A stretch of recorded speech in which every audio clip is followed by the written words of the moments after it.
Shut up, old lady. Nobody asked you. Travis Cole's voice cracked across the sidewalk like a whip. He was laughing. Actually laughing. Like humiliating a 76-year-old woman in broad daylight was the funniest thing he'd done all week. He snatched the leather bracelet right off Maggie Dawson's wrist and held it above her head, grinning down at her silver blonde hair while his friend pointed a phone camera directly at her face. Maggie didn't scream. She didn't cry. She reached into her purse, pulled out her phone, and dialed one number. "Cole," she said, "I need you at the Red Creek Diner. If you've ever seen what happens when 30 Hells Angels motorcycles turn a corner at the same time, stay right here. Because this story is about to show you exactly what love looks like when it's wearing a leather vest." Welcome to our channel. If this is your first time here, please subscribe and follow this story all the way to the end and drop a comment telling me what city you're watching from. I want to see how far this story travels. Now, let's go back to the moment everything started. Margaret Dawson, everyone in Red Creek, Arizona called her Maggie, had spent 31 years as an emergency room nurse. She had held the hands of men who were dying and kept her voice steady while she did it. She had worked double shifts on Christmas morning without complaint. She had raised a son alone after her husband Raymond got sick, kept the house payments current on a nurse's salary, and never once asked a neighbor to feel sorry for her.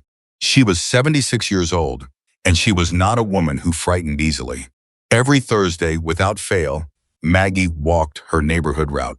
She stopped at the pharmacy on Elm Street to pick up prescriptions for 4 elderly neighbors who couldn't drive anymore. She added their medications to the canvas grocery bags. She carried one on each arm along with things she noticed they needed. A jar of peanut butter for old Gerald, who always claimed he was fine but had nothing in his refrigerator. A box of tea for Vera, whose arthritis had gotten so bad she couldn't open the child-proof pharmacy bottles herself. Small things, ordinary things, the kind of things that keep people alive and feeling like they matter. The leather bracelet on her left wrist was Raymond's last gift to her. He had made it himself during the final months of his illness, braiding the leather in his hospital bed with hands that barely worked anymore. She never took it off, not once in 11 years. That Thursday afternoon, the heat in Red Creek sat at 104 degrees and wasn't apologizing for it. Maggie had just come out of Henderson's pharmacy with her 2 full bags when she heard the voice. It was coming from outside the Red Creek Diner, maybe 30 feet away. "You need to move along, old man. We're standing here." She knew that tone. She'd heard it in emergency rooms late at night, when young men came in drunk and decided the staff was there to be ordered around. Entitled, bored, looking for something to push against. She looked over. There were 3 of them, young men, mid-20s at the oldest, standing in a loose half-circle around a man who had to be close to 80. He was wearing a Korean War veteran's cap and holding a paper bag from the diner, and he was pressed back against the wall like he was trying to become part of it. "I'm just trying to get to my car," the old man said. His voice was thin and careful. "Son, I'm not looking for any trouble." "Then you should have parked somewhere else." The one doing the talking was tall, thick through the shoulders, wearing a t-shirt with the sleeves cut off. He had the particular kind of grin that young men get when they've decided they're untouchable. "Because you're in our way." The other 2 laughed. One of them had his phone out, filming. Maggie set her grocery bags down on the sidewalk. She walked over. "Excuse me," she said clearly. All 3 of them turned. The tall one, she would learn his name was Travis Cole, looked her up and down with an expression that was almost amused. "This doesn't involve you, lady. It involves me now," Maggie said. "That man is trying to leave. Let him pass." Travis tilted his head. He had that look young men get when they're deciding whether someone is worth their attention or not. He decided she wasn't. "Walk away," he said. "Before you hurt yourself." "I'm not going anywhere," Maggie said. "And neither is he until you move." That was when Travis stopped being amused. He took one step toward her, not enough to qualify as a physical threat, but enough to make his intention clear. He got close enough that she could smell the energy drink on his breath. "You got a hearing problem, old lady?" I said, "Walk away." "And I said no," Maggie replied. She heard the old veteran behind her draw a sharp breath. She heard the one with the phone shift his angle to include her in the frame. She didn't look away from Travis. "You know what's wrong with people your age?" Travis said, his voice dropping into something uglier. "You think the world still works the way it did when you were young. You think somebody's gonna come help you." He spread his arms. "Look around. Nobody's coming." "Someone is always coming," Maggie said quietly. Travis laughed. It was a short, contemptuous sound. He reached out, and before she could pull back, he had her wrist. Not grabbing, not squeezing, just holding it, the way you hold something you're deciding whether to keep. He looked at the leather bracelet. "What is this? Some kind of craft fair thing?" "It was my husband's," she said. He smiled at the word. "Right." He unclasped it from her wrist. Just like that. He held it up, dangling it between two fingers above her head, the way someone might dangle a toy above a child. "You want this back. You ask me nicely," he said. Maggie looked up at him. Not at the bracelet. At him. "Give it back," she said. "I said ask nicely." "I don't beg," she said. "Give it back." Something flickered in Travis's face. She had expected him to be annoyed. Instead, she saw something that looked almost like surprise, like he hadn't expected the word beg to come out of a 76-year-old woman's mouth without a tremor in it. "Then I guess you don't get it back," he said. The one filming laughed. The third one, she noticed this, filed it away, didn't laugh.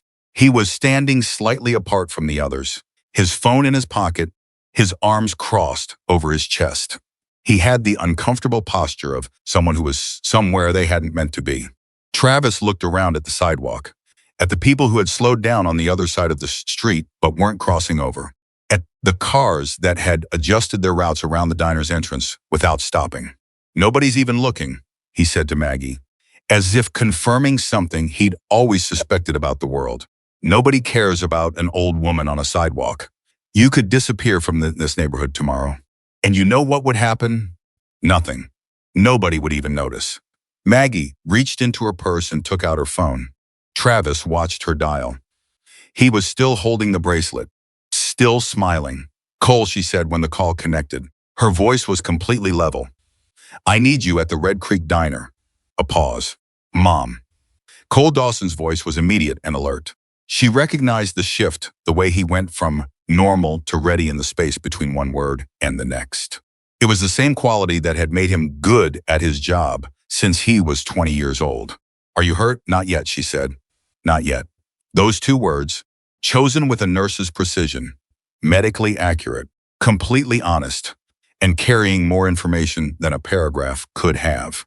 "I'm coming," Cole said. That was all. No questions. No time estimate. No reassurance. He knew she didn't need reassurance.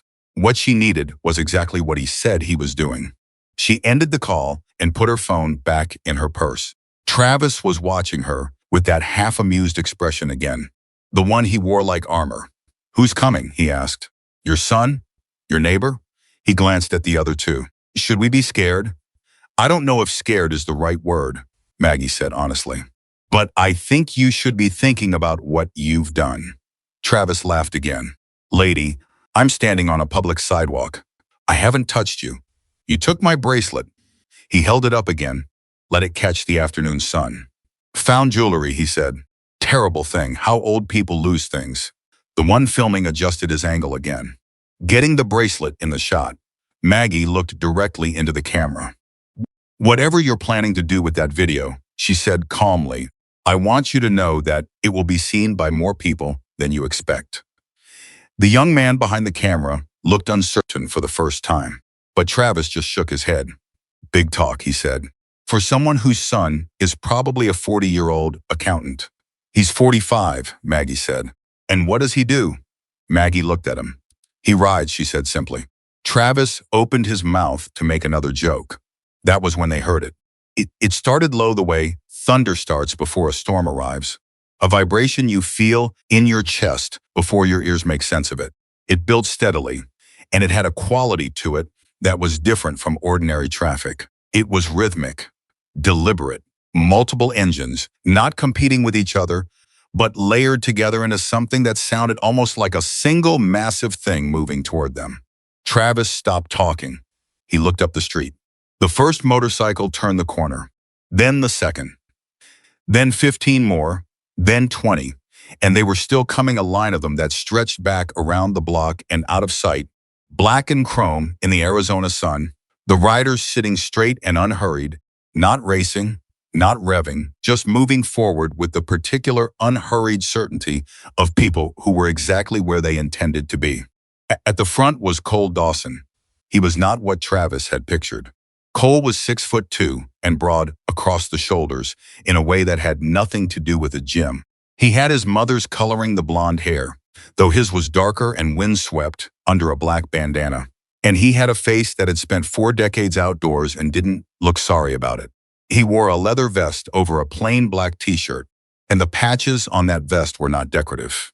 Cole didn't look at Travis when he pulled up. He looked at his mother. He parked, swung off the bike, and walked directly to her. The other motorcycles parked behind him in a line, their riders staying mounted, watching. 32 men and 4 women, sitting on their bikes in the afternoon heat, not saying a word. Cole put his hands on his mother's shoulders. "Show me," he said quietly. "I'm fine," she said. "Show me," he said again. She turned her wrists over. He looked at the red mark on her left wrist, where the bracelet clasp had caught when Travis pulled it off. A thin line of irritated skin, not broken, but visible. Cole looked at it for a long moment. Then he turned around and looked at Travis Cole for the first time. Travis was still holding the bracelet. His arm had dropped to his side, somewhere in the last 2 minutes, and he wasn't smiling anymore. The one with the phone had put the phone in his pocket. The third one, the quiet one, had taken 2 steps back and was watching everything with an expression that looked almost like relief. Cole walked toward Travis with the same unhurried certainty the motorcycles had moved with. He stopped in front of him. He didn't say anything threatening. He didn't raise his voice. He didn't move in close or make himself physically imposing.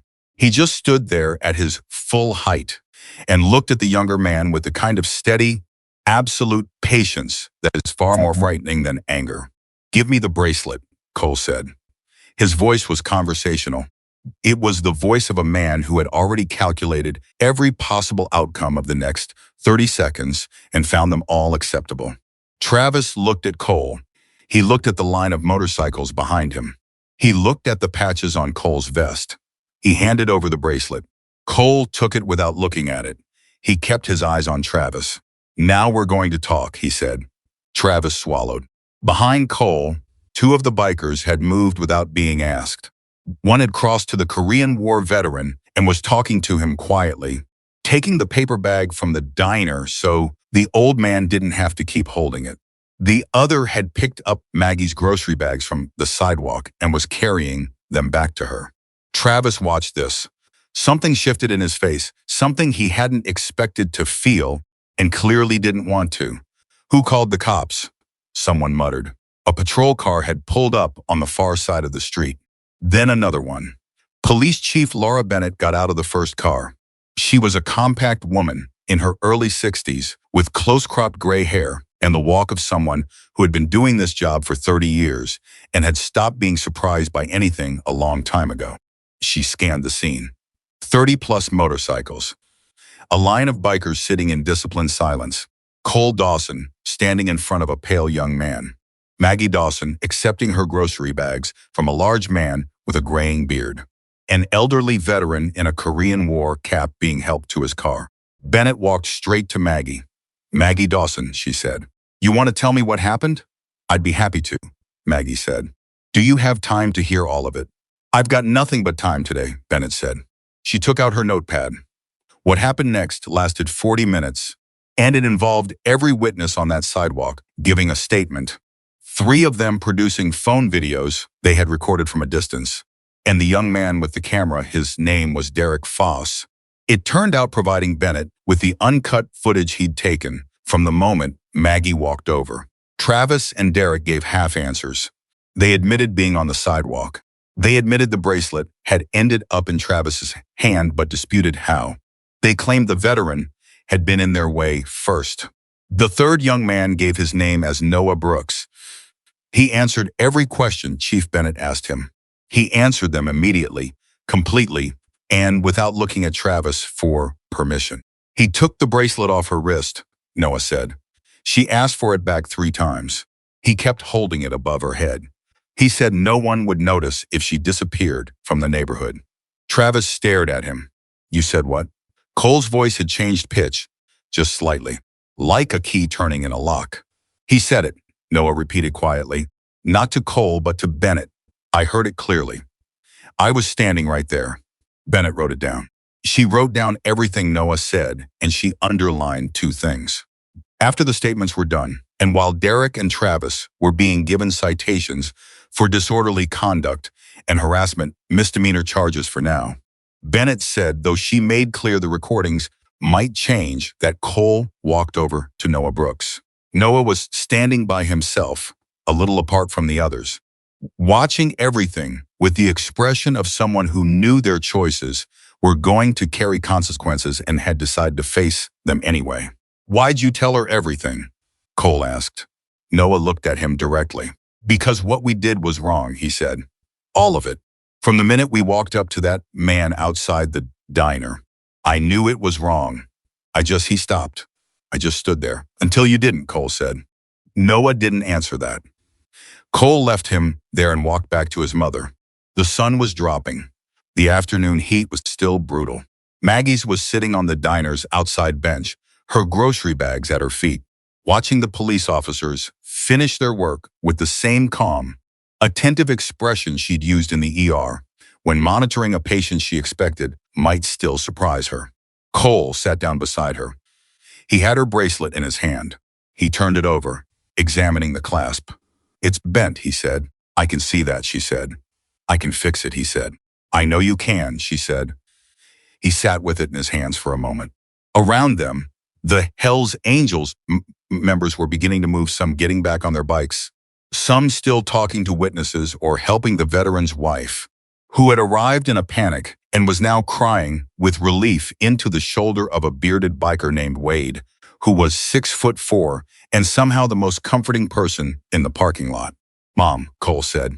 Yes, the thing about the neighborhood. What he said. About people disappearing. He paused. That wasn't random. Maggie looked at him. She said quietly, it wasn't. Cole turned to look at her. What do you know? She reached into her canvas grocery bag, the one the biker had carefully picked up from the sidewalk, and returned to her and found what she was looking for in the front pocket. A small spiral notebook, the cheap kind you buy at a drugstore, its cover worn soft from handling. She held it up. 11 weeks, she said. I've been keeping notes for 11 weeks. Cole took the notebook carefully, the way he'd taken the bracelet. He opened the first page. The handwriting was precise and clean, a nurse's handwriting, trained for accuracy. The first entry was dated 11 weeks ago. It described a conversation with Gerald Foss, 78 years old, who had found a letter in his mailbox from a company called Canyon Crest Renewal. The letter said his property taxes were going to make his home unaffordable and offered to buy it at what sounded like a fair price, but wasn't. Gerald had nearly signed. Cole read the first 3 entries without looking up. How many residents, he finally asked. 21, Maggie said. 21 people who told me something, and those were only the ones on my Thursday route. Cole was quiet. He turned another page. The boys today, Maggie said. The one named Travis. He was hired, Cole. Someone paid those boys to do what they did, to make people afraid, to make this neighborhood look dangerous. She paused. Because someone wants these houses, and they want them cheap. Cole closed the notebook. He held it in both hands and looked across the parking lot at the police officers, at Chief Bennett still writing in her notepad, at the street where Red Creek went on with its ordinary afternoon, as if a 76-year-old woman hadn't just stood her ground against 3 men and an entire scheme she'd been quietly documenting for nearly 3 months. Does anyone else know about this notebook? He asked. Not yet, she said. He looked at her. For a moment, just one, she saw the thing he almost never let her see. He was scared. Not of what had happened, of what might have happened. You should have called me sooner, he said. She put her hand over his, the one holding the notebook. I called you when I needed you, she said. That's what family does. He was quiet for a long moment. Around them, Red Creek settled into the early evening. The motorcycles that were still parked sat like a row of patient sentinels. Somewhere down the street, a door opened, and an elderly woman came out onto her porch, Vera, Maggie's tea delivery, and stood watching, her hand at her throat. Cole stood up. He tucked the notebook carefully inside his vest, against his chest. He turned to face the members of Hell's Angels still gathered in the parking lot. He didn't raise his voice. He didn't have to. "We're not done here," he said. "But we're also not starting anything tonight.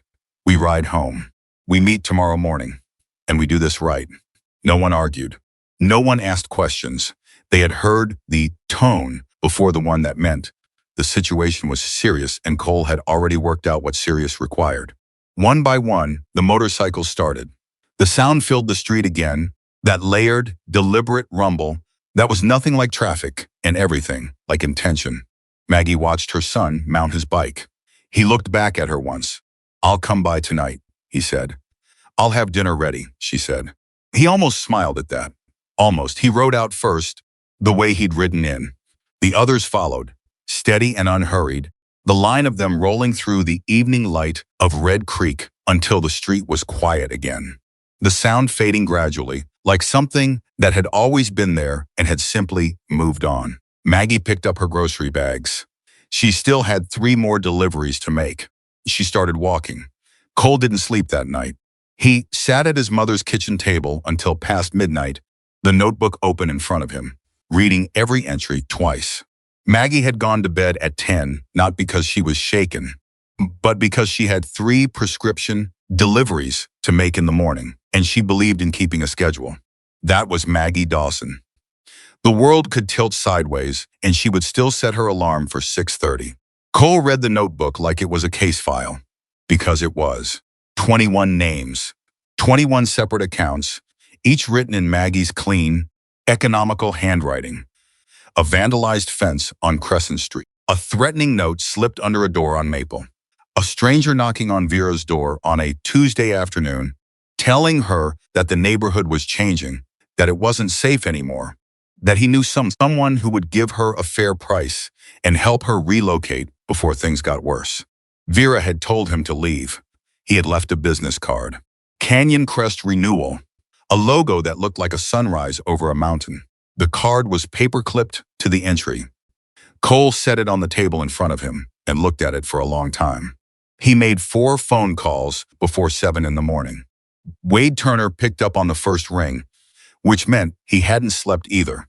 Ray Mercer answered on the second ring and immediately said, "You're calling about the notebook." Cole asked how he knew, and Ray said, "Because you only call before 7 when something needs to be handled before it gets worse." Daniel Ruiz answered while his truck was already running. The 4th call was to Chief Bennett, who told him she'd been at her desk since 5 and had already run Canyon Crest Renewal through the state business registry. "What did you find?" Cole asked. "What I didn't find is more interesting," Bennett said. "The company is registered. It's legitimate on paper, but the primary owner is listed as a holding company in Scottsdale. That holding company has 3 other subsidiaries, each one registered within the last 18 months. All of them active in the same activity: residential property acquisition in areas with pending infrastructure development." Cole was quiet for a moment. "What kind of infrastructure development?" "That's the part that's not public yet," Bennett said. "But I made some calls this morning to a friend in the county assessor's office.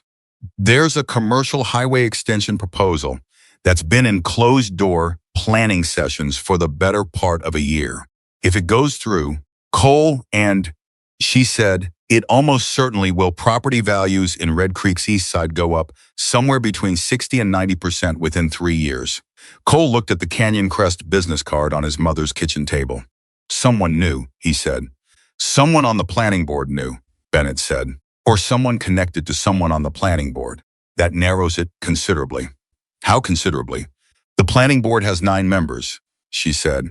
"The highway proposal has been discussed in closed session with full documentation access for 6 of them." A pause. "I'm not making accusations on a phone call, Cole, but I'm telling you what I know." "I appreciate it," he said. "Don't do anything that makes my job harder," she said. "When have I ever?" he said. She made a sound that might have been a laugh in a different context. 9:30 this morning, she said. My office. Bring the notebook. Cole arrived at the Hells Angels clubhouse at 7:45. 18 members were already there, and 4 more pulled in behind him. The meeting he'd called for the morning had spread through the group the way information always did among people who trusted each other quickly and without distortion. He stood at the front of the room and told them everything. The notebook, Bennett's information about the highway proposal, Canyon Crest renewal. He told them about the business card left at Vera's door, about the threatening letters, about the pattern. Maggie had been quietly documenting for 11 weeks while Cole hadn't known any of it was happening. That last part he said without flinching. It needed to be said plainly. Wade Turner spoke first. He was 58, built like a fire hydrant, and had spent 22 years as an electrician before he retired. He was not a man who wasted words. What do you need from us? He said. I need this done right, Cole said. That means nothing that crosses a legal line. Not even close to a legal line. If we do this wrong, whoever's behind it walks because we handed them a way out. What does right look like? Daniel asked. It looks like what we already do, Cole said.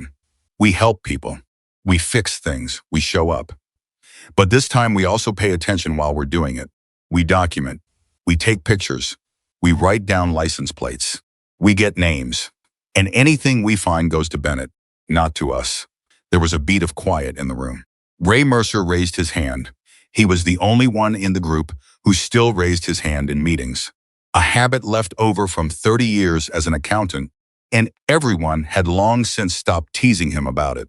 I can pull the public property records for the East Side, he said. Every sale in the last 14 months, dates, prices, seller names.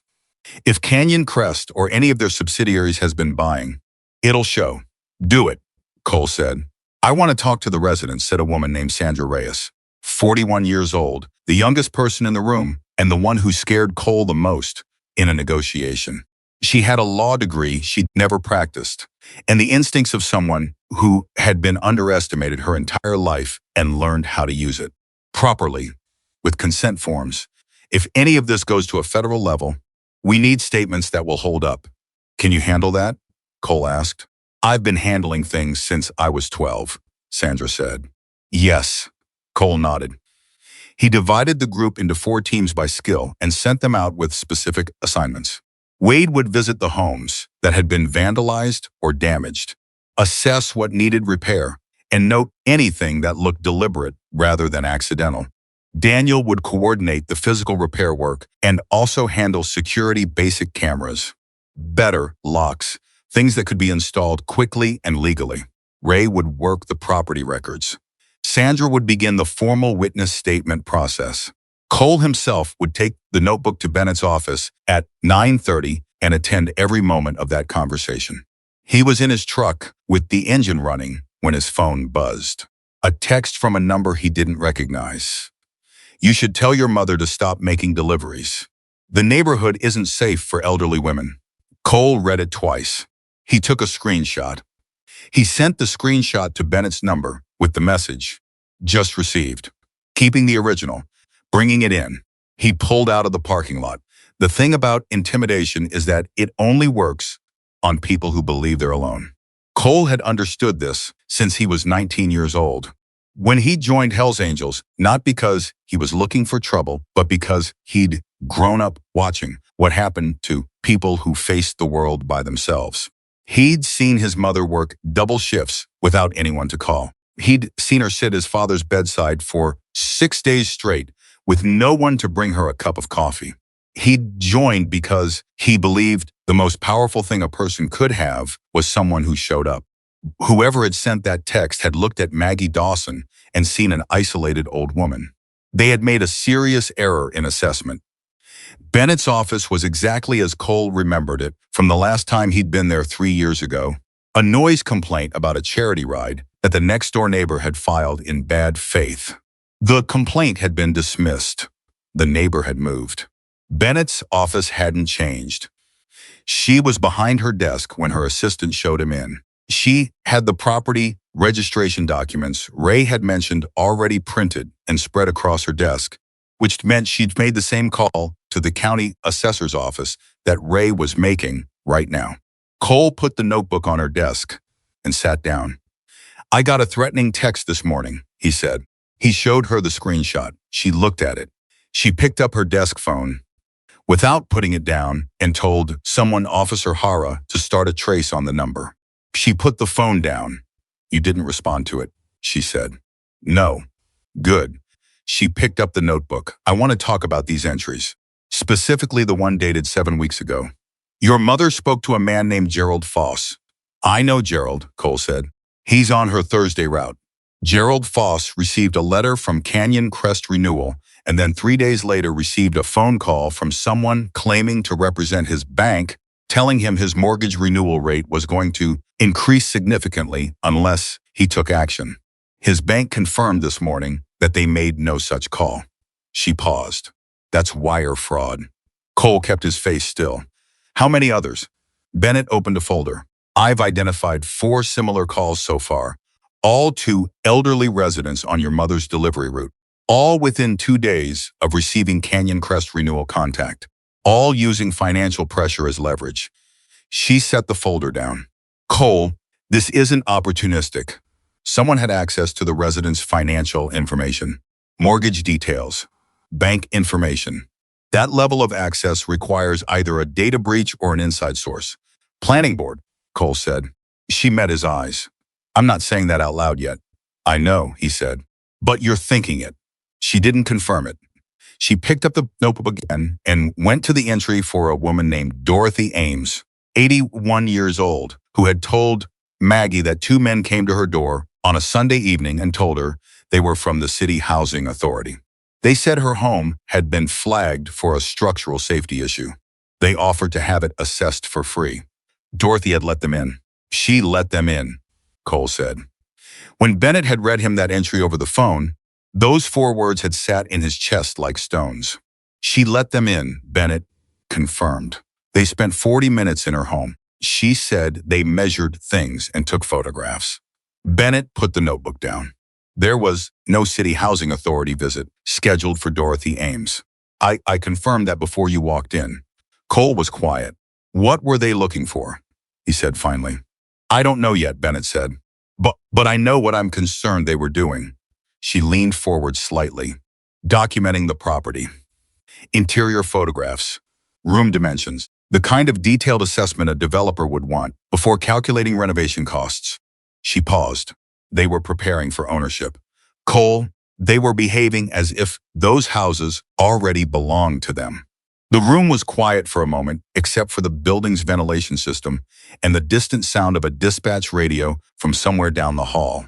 Cole thought about his mother, about the Thursday route, about 21 names in a spiral notebook that Maggie had been filling in quietly, one entry at a time, for 11 weeks, while this was happening around her. She knew, he said. She figured it out. Not entirely, Bennett said. She knew something wrong was happening. She was collecting evidence of what? But she didn't know the scale. A pause. Neither did I. Until this morning. Cole stood up. What do you need from my people? I need everything they find to come through me before it goes anywhere else, she said. I need no confrontations with anyone connected to Canyon Crest. I need your members to stay well inside the law, even when they see things that make them angry. Because they will see things that make them angry. I know, he said. And Cole, he stopped at the door. Tell your mother to carry this. She opened her desk drawer and set a small personal alarm on the edge of the desk, the kind that screams at 120 decibels when you pull the pin. And tell her not to make her Thursday deliveries alone this week. Cole picked it up. She's not going to like that. No, Bennett said. She's going to say she's been walking that route for 6 years without an escort, and she's not going to start now. That's pretty much word for word, Cole said. I know Maggie Dawson, Bennett said. Tell her it's not for her protection.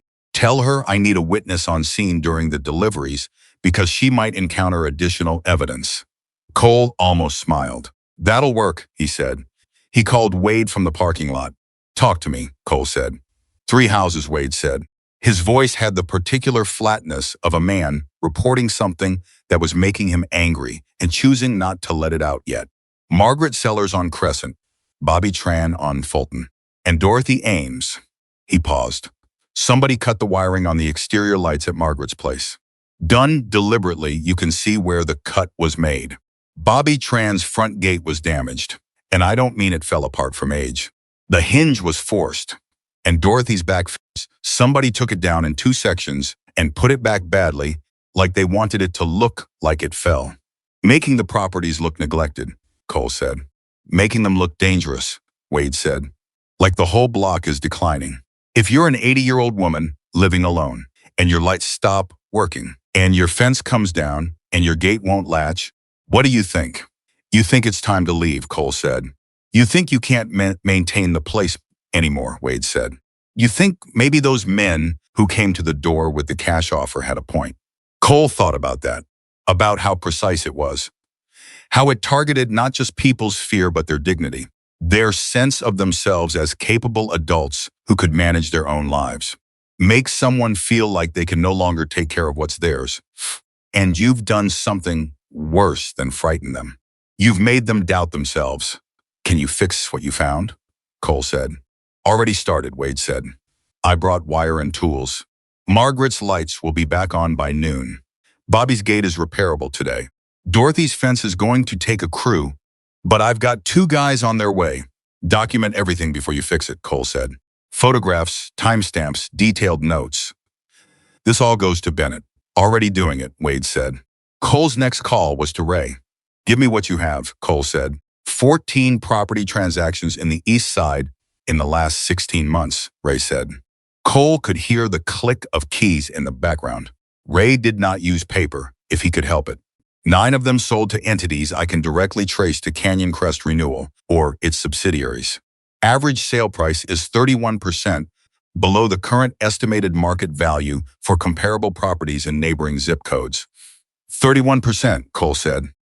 That's not a negotiated discount, Ray said. That's not someone getting a good deal. That's systematic undervaluation. Somebody scared 9 families into selling their homes for 30% less than they were worth. Another pause. And Cole, of those 9 sellers, 7 are over the age of 70. 2 are veterans. 1 is a widow who'd lived in her house for 43 years. Cole stopped walking. He stood still in the parking lot, with the sun already coming down hard, and the sound of a sit going about its morning, and he felt something settle in him. Not anger, he knew anger, knew its shape and its tendency to move too fast. This was something colder and more precise than anger. Who owns Canyon Crest? He said. That's where it gets interesting, Ray said. The holding company is Meridian Property Group. Meridian's public filings list a managing partner named Grant Holloway. The name meant nothing to Cole. Who is he? He's a developer, Ray said, has been for 20 years. Mostly commercial projects, a few residential, nothing that made headlines. But here's what made me sit up straight. A pause for effect. Ray had always had a storyteller's timing for someone who worked with numbers. Grant Holloway has served on the Red Creek County Planning Board for the last 4 years. Cole stood very still. He's on the planning board, Cole said. He's on the planning board, Ray said. And the highway extension proposal, the one Bennett mentioned, the one that makes this neighborhood worth 60 to 90% more. Grant Holloway has been on the subcommittee reviewing that proposal since it was first submitted. He has had full access to the timeline, the routing, the projected impact assessments, all of it. Ray stopped typing. Cole, he knew. He knew before anyone else. He knew which streets the highway would benefit. He knew which houses to buy. And then he started buying them. Using fear, Cole said. Using fear, Ray said. And fake phone calls. And men knocking on old people's doors pretending to be from the city. And boys hired to make the street look dangerous. A pause. The 3 from yesterday weren't the first ones. I found a police report from 8 weeks ago, a noise complaint on Fulton Street. 2 men arguing loudly outside Bobby Tran's house. The responding officer noted it seemed staged. He flagged it but didn't have grounds to pursue it. Cole turned around and walked back toward his truck. Ray, he said, is any of this enough to stop him? Not yet, Ray said honestly. Right now, we have a pattern and a motive and a theory. What we need is a direct connection. Holloway's fingerprints on the intimidation. Something that links his money to the men who made those phone calls. A communication. A payment record, something. Then we find it, Cole said. We find it, Ray agreed. Cole called Sandra next. 8 statements collected this morning, she said before he could speak. 7 more scheduled for this afternoon. Every person I've spoken to wants to talk. Cole, that's the thing, they all wanted to talk. They just didn't think anyone would listen. That sentence moved through him. They all wanted to talk. They just didn't think anyone would listen. He thought about his mother. 11 weeks of listening. 11 weeks of walking her Thursday route with her notebook, asking people how they were doing, writing down what they said. Not because she had a plan yet, but because she understood instinctively that the first thing people needed was to be heard. You're doing good work, Sandra, he said. I know, she said, without ego. 2 of the residents mentioned a name this morning, unprompted. Both of them said a man named Grant Holloway came to their houses personally, not a representative. Holloway himself. He introduced himself as being from the county and said he wanted to discuss the neighborhood's future. He came to their houses personally, Cole said. Both times he left a Canyon Crest card, Sandra said. Both residents kept them. I have them. Cole closed his eyes briefly. 2 direct points of contact between Holloway and properties that subsequently appeared in Ray's transaction records. Tell me both names, Cole said. Margaret Sellers and Arthur Miles. Cole knew Arthur Miles. Everyone in Red Creek knew Arthur Miles. He was 83 years old and had been a reporter for a regional newspaper for 40 years before he retired. He was sharp, meticulous, chronically underestimated because of his age, and Cole suddenly remembered he was on Maggie's Thursday delivery route. He called his mother. She answered on the first ring. I'm at Gerald's, she said. Wade came with me. Before you say anything, it was my idea to ask him. So don't tell me Bennett put you up to it. I wasn't going to say anything, Cole said. You were about to say something, she said. Arthur Miles, Cole said. A brief pause. Arthur's on my list for this afternoon. 3:15. I need to be there, Cole said. Another pause. Cole. Arthur is 83 years old and has a heart condition. If you walk in there with 4 bikers, just me, Cole said, I'll park around the corner. She considered this. 3:15, she said. Don't be late. Arthur doesn't like waiting, and neither do I. He arrived at Arthur Miles's door at 3:14. Maggie was already there. She had been there since 3. He suspected, which meant she had a head start on whatever Arthur had told her. Arthur opened the door himself, which Cole hadn't expected. He was thin and moved slowly, but his eyes were the sharpest thing about him, bright and direct and missing nothing. Cole Dawson, Arthur said. I know who you are. Your mother talks about you constantly. He stepped back. Come in. The inside of Arthur Miles's house was the inside of a journalist's house. Bookshelves on every wall. Stacks of newspapers organized by date. Filing boxes labeled by year, going back to 1987. 2 cameras on the shelf by the door. One of them an old 35 millimeters that had seen serious use. Maggie was already seated. Arthur lowered himself into a chair across from her with the careful deliberateness of a man who had learned to respect his body's timeline. Your mother tells me you're looking into Grant Holloway, Arthur said to Cole. We're gathering information, Cole said carefully. That's a diplomatic way to put it, Arthur said. He reached beside his chair and picked up a manila envelope. He held it in his lap. I've been a journalist for 40 years. I know what an investigation looks like at the early stage, and I know when someone is doing it and trying not to call it that. He looked at Cole. I also know what it feels like to sit on something important and not know who to give it to. Cole leaned forward. What do you have? Arthur opened the envelope. Inside were photographs. Physical prints, not digital, which meant they were from the older camera on the shelf, the 35 millimeters. 8 photographs, printed on good paper, clearly composed by someone who knew what they were doing. 3 weeks ago, Arthur said, I noticed men in a white truck parked across the street from Bobby Tran's house. They were there for 2 hours. I took photographs. He laid the first 3 pictures on the table. The truck was clearly visible, the license plate legible. 2 men in the cab. The following week, Arthur continued. The same truck was parked outside Margaret Sellers' house. I photographed it again. He laid down 2 more pictures. Same truck, same plate. And last Tuesday, Arthur said, laying down the final 3, I photographed Grant Holloway in person. I can confirm it was him. I attended 2 county planning meetings last year, and I know his face removing notices from the mailboxes of 3 houses on this street. County property assessment notices. Official government documents. Arthur looked at Cole steadily. Removing mail from someone else's mailbox is a federal offense. The room was completely quiet. Maggie looked at the photographs spread across Arthur's coffee table. Cole looked at them too. He didn't touch them. Arthur, Cole said, these are original prints. The negatives are in that filing box behind you, Arthur said. Labeled, dated, stored properly. I've been a journalist long enough to know the difference between a story and evidence, and I've known for 2 weeks that these were evidence. He folded his hands over the empty envelope. I didn't know who to bring them to. Then Maggie came to my door yesterday with someone named Sandra asking for a statement, and I thought, all right. The right people finally arrived. Cole looked at his mother.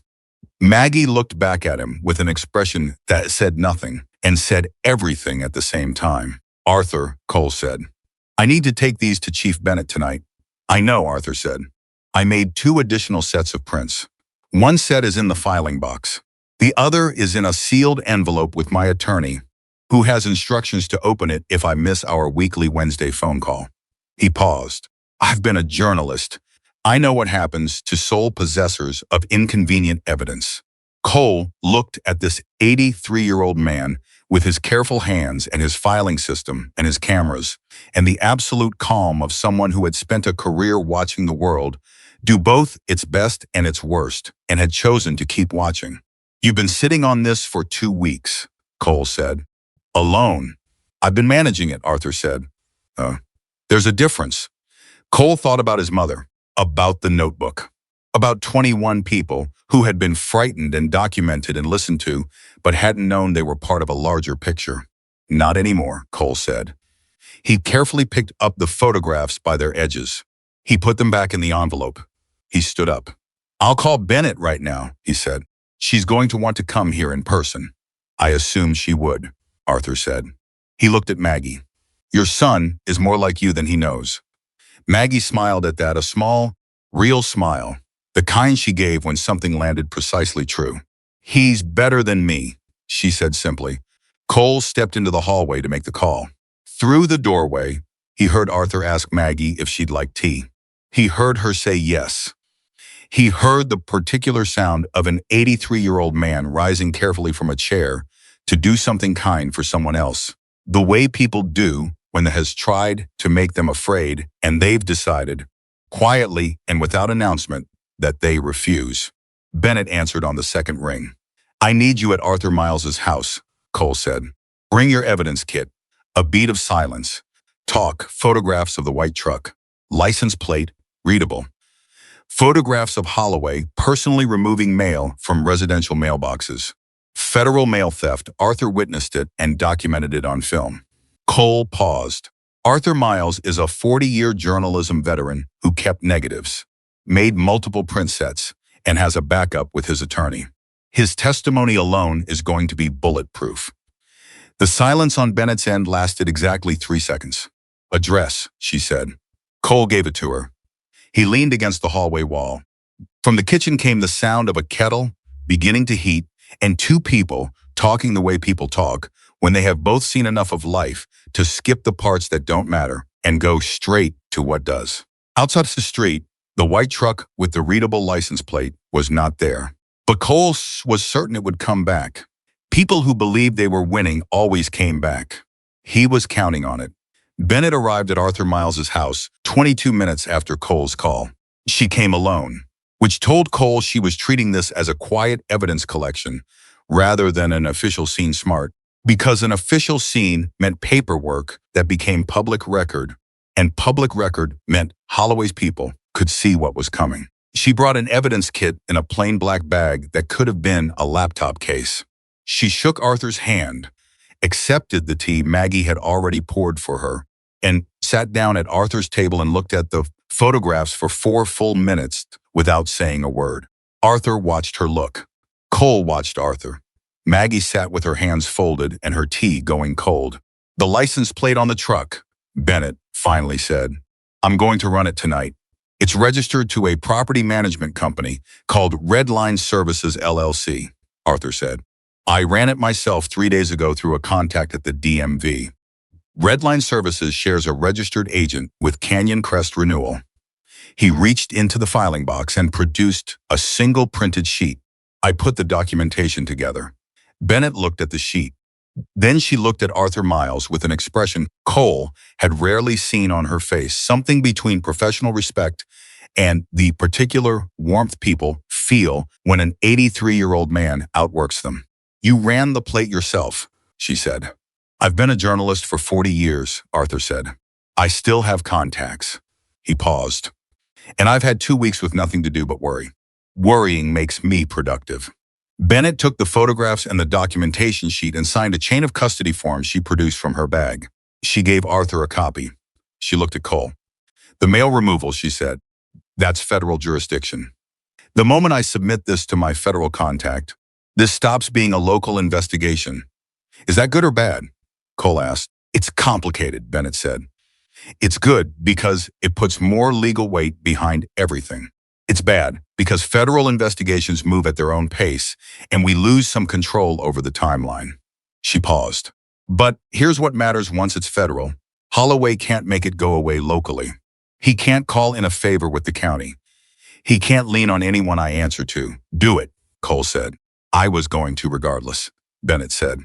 "I'm telling you so you understand what happens next." She left at 4:45.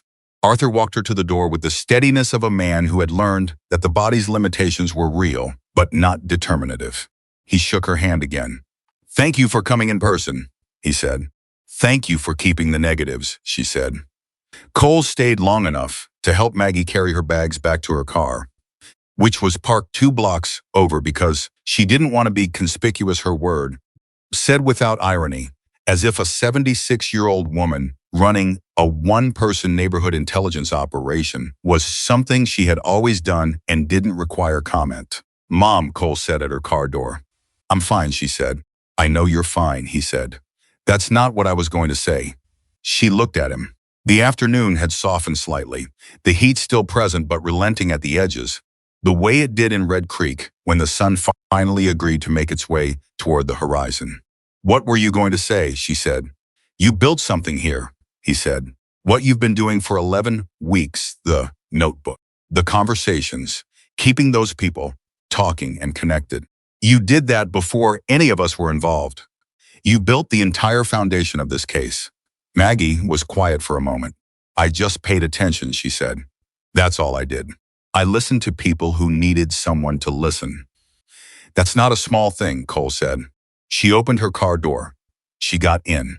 She looked up at him through the window. "Come for dinner Sunday," she said. "I'm making Raymond's chili." He nodded. She pulled away. Cole stood on the street and watched her go.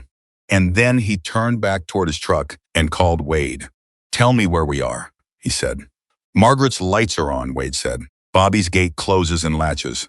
Dorothy's fence is solid. I've got interior camera footage of all 3 repairs, time-stamped, showing the prior damage. Sent everything to Bennett an hour ago." "Good. There's something else," Wade said. His voice had changed the flat, controlled tone he used when he'd found something he hadn't wanted to find. "While I was at Dorothy Ames's place this afternoon, a car pulled up slow and stopped across the street. Sat there for about 4 minutes. When I looked up and held eye contact with the driver, he left. Did you get the plate?" "Already sent to Bennett," Wade said. But Cole, the car was a black Audi. Late model. Not a rental. Not a work vehicle. That's somebody's personal car. Someone who wanted to see what was happening at Dorothy's house and wasn't expecting to find a crew of bikers in her driveway. Cole thought about that. "They're watching the houses." "They're watching the houses," Wade confirmed. "Which means they know we're watching them back. Which means Which means we've accelerated their timeline, Cole said. He was already moving toward his truck. Everyone goes home tonight. Nobody works alone after dark. I want 2 people at every house where we've done repairs, just present, visible from the street. Not guarding, not confronting, just there. Understood, Wade said. Cole made the same call to Daniel, to Sandra, to Ray. By 7 that evening, a quiet but deliberate presence had settled across the east side of Red Creek. Bikers sitting on their bikes or standing on sidewalks or helping elderly residents carry in groceries. All of it ordinary looking, all of it saying the same thing without words. We see this neighborhood and we are not leaving it. It was 9:15 when Cole's phone rang. He was at his kitchen table with a cup of coffee and Ray's property records spread in front of him, building a timeline of the sales against the dates in Maggie's notebook. The caller ID said Noah Brooks, Cole answered. This is Cole Dawson, he said. A pause. I know, Noah said. You gave your mother's number to the officer yesterday, and he stopped. I got it from the officer. Chief Bennett. I asked if I could call you. Another pause. She said she thought you'd want to hear what I have to say. Cole sat back in his chair. Then say it. Noah was quiet for a moment in the way someone is quiet when they've been rehearsing something and are suddenly not sure the rehearsal was adequate. I need to tell you how Travis and I got that job, Noah said. I'm listening, Cole said. 6 weeks ago, Noah said, a man contacted Travis through someone we both know. A guy who does odd jobs, not illegal, just odd jobs. Driving, moving things, that kind of work. He told Travis there was a paid opportunity doing what he called community disruption. Travis asked what that meant. The guy said it meant showing up in certain places and acting in ways that made the neighborhood look unsafe. Nothing violent, he said. Just visible. Just enough to make people nervous. Travis accepted, Cole said. Travis needed the money, Noah said. That's true. His mother has medical bills. But I want to be honest with you, I don't think that's all of it. I think Travis liked feeling like he had power somewhere. He doesn't have a lot of it in his regular life, and that man offered him some. A pause. I don't say that to excuse it. I say it because I think it's true, and I think you'd want the true thing. Cole appreciated that. He didn't say so yet. How many times before yesterday, he asked. 4 times, Noah said. 4 jobs over 6 weeks. Different locations. 2 on Fulton Street. 1 on Crescent. 1 on a street whose name I didn't catch. Mostly Travis did things that were meant to look like neighborhood decline. Arguments in public. A trash can knocked over. Lingering outside storefronts. He paused. Yesterday was different. Yesterday we were to be able to pick a specific target. An elderly woman who made deliveries in the neighborhood. We were told she was the busybody who was interfering with legitimate business activity and needed to understand that she should stay home. Cole was very still. They targeted my mother specifically, he said. Yes, Noah said. By name. The instructions included her name and her Thursday route. His voice shifted something in it that sounded like it cost him to keep talking. Cole, somebody had been watching your mother for weeks. They knew exactly where she went, what time she was at each stop, what she carried. They gave Travis a photograph. The coffee mug in Cole's hand was very cold suddenly, though he hadn't noticed the temperature change. A photograph, he said. A photograph, Noah repeated, of your mother. Taken from a distance, from a car, I think, on her route. Travis threw it away afterward, but I looked at it before he did. She was walking. She had her grocery bags. She didn't know she was being photographed. Cole set the mug down carefully. Noah, he said, the man who gave Travis the job through the middleman. Did you ever see him? Once, Noah said, the 3rd job. A man drove up in a black Audi and spoke to Travis through the window for about 5 minutes. I was in the back seat. He didn't look at me. Cole closed his eyes. Would you be able to describe him? He said. I already did, Noah said. To Chief Bennett. 45 minutes ago, she was here with another officer. She recorded it. A pause. Cole, I know I don't have the right to ask you for anything, but I need you to know that I tried to stop it yesterday. I know I didn't stop it, so I know that doesn't count for as much as actually stopping it. But I need you to know I tried. Cole thought about what his mother had said at the diner, about Travis and Noah both. How she had noticed immediately that Noah was different.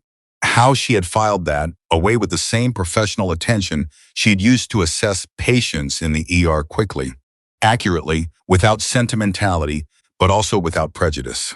It counts, Cole said. Don't let anyone tell you it doesn't. But Noah, what you're doing right now counts more. Another silence. Thank you, Noah said quietly. Stay close to Bennett, Cole said. Do everything she asks. And stay away from Travis until this is done. Travis texted me an hour ago, Noah said. He wants to know why I talked to the police. What did you say? I didn't answer yet, Noah said. Don't, Cole said. Not tonight. Let Bennett handle the communication. He ended the call and sat for a moment in the quiet of his kitchen. Then he called Bennett. She answered and said before he could speak, I just finished with Noah Brooks. You already know he called you. Someone gave Travis a photograph of my mother, Cole said, taken on her route. They planned this specifically around her. I know, Bennett said. Cole, I need you to hear what I'm about to say very carefully and not react until I'm done. Go ahead, he said. The description Noah gave me of the man in the black Audi matches Grant Holloway. It matches him well height, build, coloring the car, the manner of speaking. It's not a legal identification yet. It's not a lineup. It's not sufficient on its own.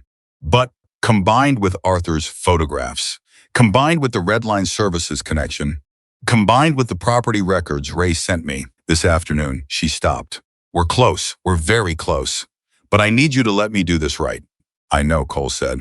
I mean it, she said. Because what I think is going to happen next is that Holloway is going to feel the walls moving. He already knows something is wrong. That car outside Dorothy's house today wasn't a coincidence. He sent someone to assess the situation. When that person reported back and told him your people were there, he made a calculation. What calculation? Cole said. He calculated risk, Bennett said. And people who calculate risk and feel it going wrong take action to eliminate the risk. She paused. The most significant risk Holloway has right now is your mother's notebook. Cole. It's the only piece of evidence that demonstrates the pattern over time with specific dates, names, and locations. Everything else we have came after your people started looking. The notebook existed before we knew to look. It's the foundation of the timeline. Cole was already standing. He's going to try to take it, Cole said. He already tried, Bennett said. That text you received this morning, warning your mother off her route. That was the first move. Try to stop her from collecting more evidence and see if a threat would make her back down. When it didn't work, Bennett paused. Cole, where is the notebook right now? Cole was already moving. At my mother's house, he said. How do you know? Because she doesn't leave it anywhere else, he said. It's in the front pocket of her canvas bag. She takes it everywhere on her route and then it goes home with her. He was pulling his keys from the counter. I'm going there now. I'm sending a patrol car, Bennett said. I'll beat the patrol car, Cole said. He did. He drove the 12 minutes to Maggie's house in 8. He pulled up fast and hard and was out of the truck before it finished rocking. The front door was closed. The lights were on inside the living room light, the kitchen light, the light in the back hallway. Maggie's car was in the driveway. Cole knocked. Mom, he knocked again. Mom, it's me. The door opened. Maggie stood there in her housecoat, her glasses on, holding the television remote with the expression of someone who had been interrupted mid-program and was deciding whether to be annoyed about it. Cole, she said, it's 9:40. I know, he said. Can I come in? She stepped back. He came in. He looked immediately at the canvas bag hanging by the door, the same bag she carried every Thursday, the one with the front pocket. The notebook, he said. Do you have it? She looked at the bag. She looked at him. She understood immediately, the way she always did, the way that had never stopped being both useful and somewhat unnerving. She crossed to the bag and took out the notebook. She held it up. Right here, she said. Cole exhaled. He hadn't realized how tight his chest was until it let go. Someone may try to take it, he said, tut. Bennett thinks Holloway is going to move against the evidence. The notebook is the most vulnerable piece because it lives with you. Maggie looked at the notebook in her hand for a moment. Then she walked to her kitchen table and sat down. She opened it to the first page. She looked at it for a long moment, in the way you look at something you've spent a significant amount of yourself creating. I have to tell you something, she said. Cole sat across from her. Tell me, 2 days ago, she said. Tuesday. After Sandra came and collected statements, I came home and I found my back door unlocked. She met his eyes. Cole, I always lock my back door. I locked it when I left Tuesday morning. When I came home Tuesday evening, it was unlocked. Cole felt the cold come back. You didn't tell me, he said. Nothing was taken, she said. Nothing was disturbed. I checked every room. I called the locksmith and had all 3 locks changed that same evening. I didn't tell you because I didn't want. She stopped. I didn't want you to pull us back. Mom, he said. I know, she said quietly. I know, Cole. She put the notebook on the table between them. They came in looking for this, and they didn't find it because it was in my bag, which was with me. She paused. But they know it exists. They know enough about what I've been doing to know that I document things. They came looking for the documentation. Cole picked up his phone and called Bennett again. The back door, he said when she picked up. 2 days ago. Maggie came home to an unlocked door. All the locks had been changed, but someone was inside her house. Bennett was quiet for exactly 1 second. Breaking and entering, she said. That's another federal charge if we can tie it to Holloway. Can we? The new locks did the locksmith document the original locks condition? She said. Maggie had apparently heard, because she said immediately, I asked him to note it in writing. The original lock showed tool marks on the deadbolt cylinder. He put it in his work order. Cole relayed this. Get me that work order, Bennett said. Tonight if you can. Maggie was already on her phone, calling the locksmith's after-hours line. Cole watched her do it with the efficiency of someone who understood that some things could not wait for business hours and had no patience for the pretense that they could. The locksmith's work order was in Bennett's email inbox by 10:15. The patrol car Bennett had promised arrived at Maggie's house at 9:52 and stayed. Cole stayed too. He slept on Maggie's couch with his phone on his chest and woke twice to check the street quiet both times. Just the patrol car and the neighborhood sleeping. At 6:40 the next morning, his phone rang. Ray Mercer. Cole. Ray's voice had an energy to it that Cole associated with accountants, finding something significant in numbers of focused, contained excitement that was almost academic in its precision. I found the money. Cole sat up. Talk. I've been building a timeline of the property transactions against the dates in the notebook, Ray said, and I noticed something. Every time a resident in the notebook reported an intimidation incident, a threatening letter, a fake phone call, a visit from men claiming to be from the city, there was a property transaction within 45 days on that same block. Every single time. 45 days, Cole said. The intimidation happened first, Ray said. Then the sale followed, consistent across all 9 transactions. It's not correlation, it's a playbook. Frighten the resident. Wait 6 weeks for the fear to settle and the financial pressure to build. Then make the offer. The offer feels like relief by then. He paused. But here's where the money is. I pulled the transaction records for the first 2 sales. I had to get a contact to pull the full documentation, not just the public filing. The earnest money deposits for both sales came from the same bank account, an account held by Meridian Property Group. Holloway's Holding Company, Cole said. Holloway's Holding Company, Ray said. Deposited into escrow within 72 hours of the initial contact letter from Canyon Crest, which means Holloway was prepared to close before he even made the offer. He wasn't negotiating, he was executing a plan he'd already fully designed. A brief pause. Cole. This man sat on the planning board knowing this highway was coming, designed an operation to steal property from elderly people before the values went up, funded the whole thing through a shell structure, and used hired intimidation to make it work. This isn't a gray area. This is deliberate, coordinated, predatory fraud against vulnerable people. Can you document it? I've been documenting it since 5 this morning, Ray said.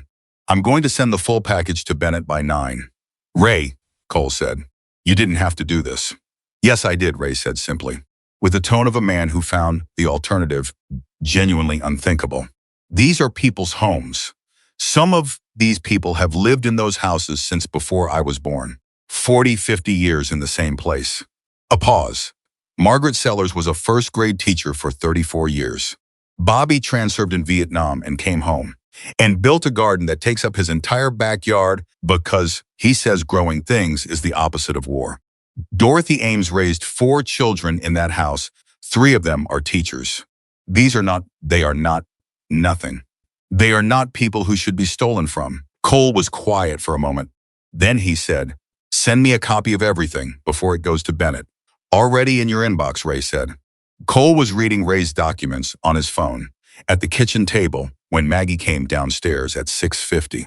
She saw him there, took in the phone, the coffee he'd made, the expression on his face, and put the kettle on without asking. "Ray found the financial connection," Cole said. "Good," she said. "We're close," he said. "Bennett's going to take this to the federal prosecutor today." Maggie put 2 cups on the counter and stood with her back to him for a moment. When she turned around, her face had the look it got when she was calculating something she hadn't told him yet. "The county hearing," she said. "The planning board has a public session on Thursday. Holloway will be there." Bennett said, "The federal investigation." "I know what Bennett said," Maggie said, "and I agree with her. But I also know that Holloway has spent a year buying properties and frightening elderly people, and he's done it without anyone in this county knowing his name in connection with it. On Thursday, he's going to sit at that table in a public session, and he's going to look like a respected member of the planning board." She paused. "I want to speak at that hearing." Cole set his phone down. "Mom, I have the right," she said. "Public comment period. Any resident can speak." She looked at him. "Cole, these 21 people I've been documenting, they need to see someone stand up and say their names in a public room. They need to know this isn't just an investigation happening somewhere out of sight. They need to see it." He understood what she meant. He understood it completely because he'd seen the same thing his entire life in a different context, the way that presence matters. The way that showing up in a visible way tells people they are not invisible. That what happened to them was seen and counted. "Thursday is 2 days away," he said. "I know," she said. "Holloway's people will be there," he said. "I know that too," she said. She poured the tea. "I'm not going to accuse him of anything Bennett hasn't already documented. I'm going to speak about what I've seen in this neighborhood as a resident. I'm going to say names and dates and describe what happened to people I know." She set the cups on the table, and Holloway is going to have to sit there and listen. Cole picked up his phone and called Bennett. "The Thursday hearing," he said when she answered. "I know," Bennett said. "I heard she was going to ask." Cole looked at his mother. "Is it safe for her to speak?" A pause. "Safer than it was 2 days ago," Bennett said. "We submitted the evidence package to the federal prosecutor at 11 last night. As of 6 this morning, there is an active federal inquiry into Grant Holloway and Canyon Crest renewal. He doesn't know that yet. By Thursday, he will likely suspect it, but not know the scope." Another pause. "The best protection your mother has at that hearing is what she's always had. The truth, documented, witnessed, and spoken clearly." Cole lowered the phone. He looked at Maggie. She was sitting across from him with her tea, her notebook closed on the table beside her cup, her eyes steady and clear. "You're going," he said. It wasn't a question. "Thursday at 2 o'clock, she said. Cole picked up his phone again. He sent a group message to every Hell's Angels member who had been working the neighborhood. 4 words. "Thursday at 2, meeting." The responses came back in under 3 minutes. 18 confirmations, then 22, then more. Short messages, all variations of the same thing. There, in, present. He set his phone down and picked up his coffee. Outside, the patrol car was still at the curb. The neighborhood was waking up. He could hear the usual sounds of a morning beginning, doors and engines, and the particular quiet urgency of people starting another day. Red Creek going about its life, most of it unaware of what was moving underneath the surface. But not all of it. Wade Turner was already parked outside Margaret Sellers' house, drinking coffee from a thermos, watching the street. Daniel Ruiz was at Bobby Tran's gate, checking the repair from the day before, talking to Bobby over the fence. Sandra Reyes was on the phone to Dorothy Ames, confirming the statement they'd taken together was accurate and asking if Dorothy had slept okay. Arthur Miles was in his house with his negatives and his filing system and his attorney's sealed envelope, eating breakfast and waiting for the phone call he expected from Bennett. And somewhere across Red Creek, in an office or a house or a car, Grant Holloway was receiving whatever report his people had sent him about the black Audi being spotted, about the bikers repairing fences and installing cameras, about the notebook that hadn't been where they expected it, about a federal evidence package that he didn't know existed yet, but whose existence was already changing the shape of everything he'd built. He thought he had the advantage. He had spent a year being certain of that. He was wrong.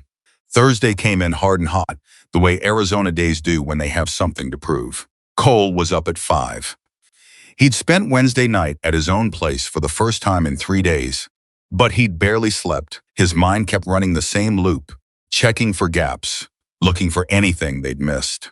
By 5:15, he had coffee made and Ray's full documentation spread across his kitchen table again, not because he needed to review it, but because having it in front of him felt like the closest thing to control he had right now.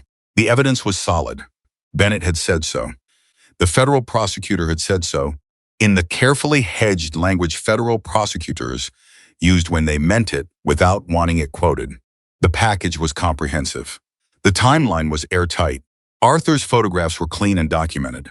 Ray's financial analysis was, according to the prosecutor's office, among the clearest paper trails they'd seen in a property fraud case in 5 years. It was solid. And yet, Cole knew enough about powerful men to know that solid didn't always mean safe. Grant Holloway had spent a year building something careful and deliberate.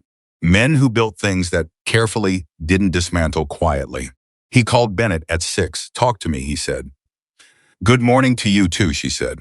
She sounded like she'd been awake for hours, which she probably had.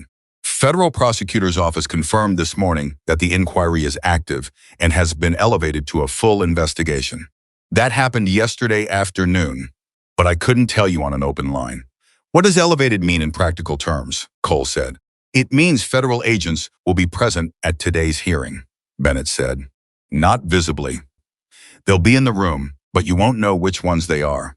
And that's intentional. It means if anything happens today, anything Holloway says or does that adds to the evidentiary record, it goes directly into a federal file. Cole absorbed that.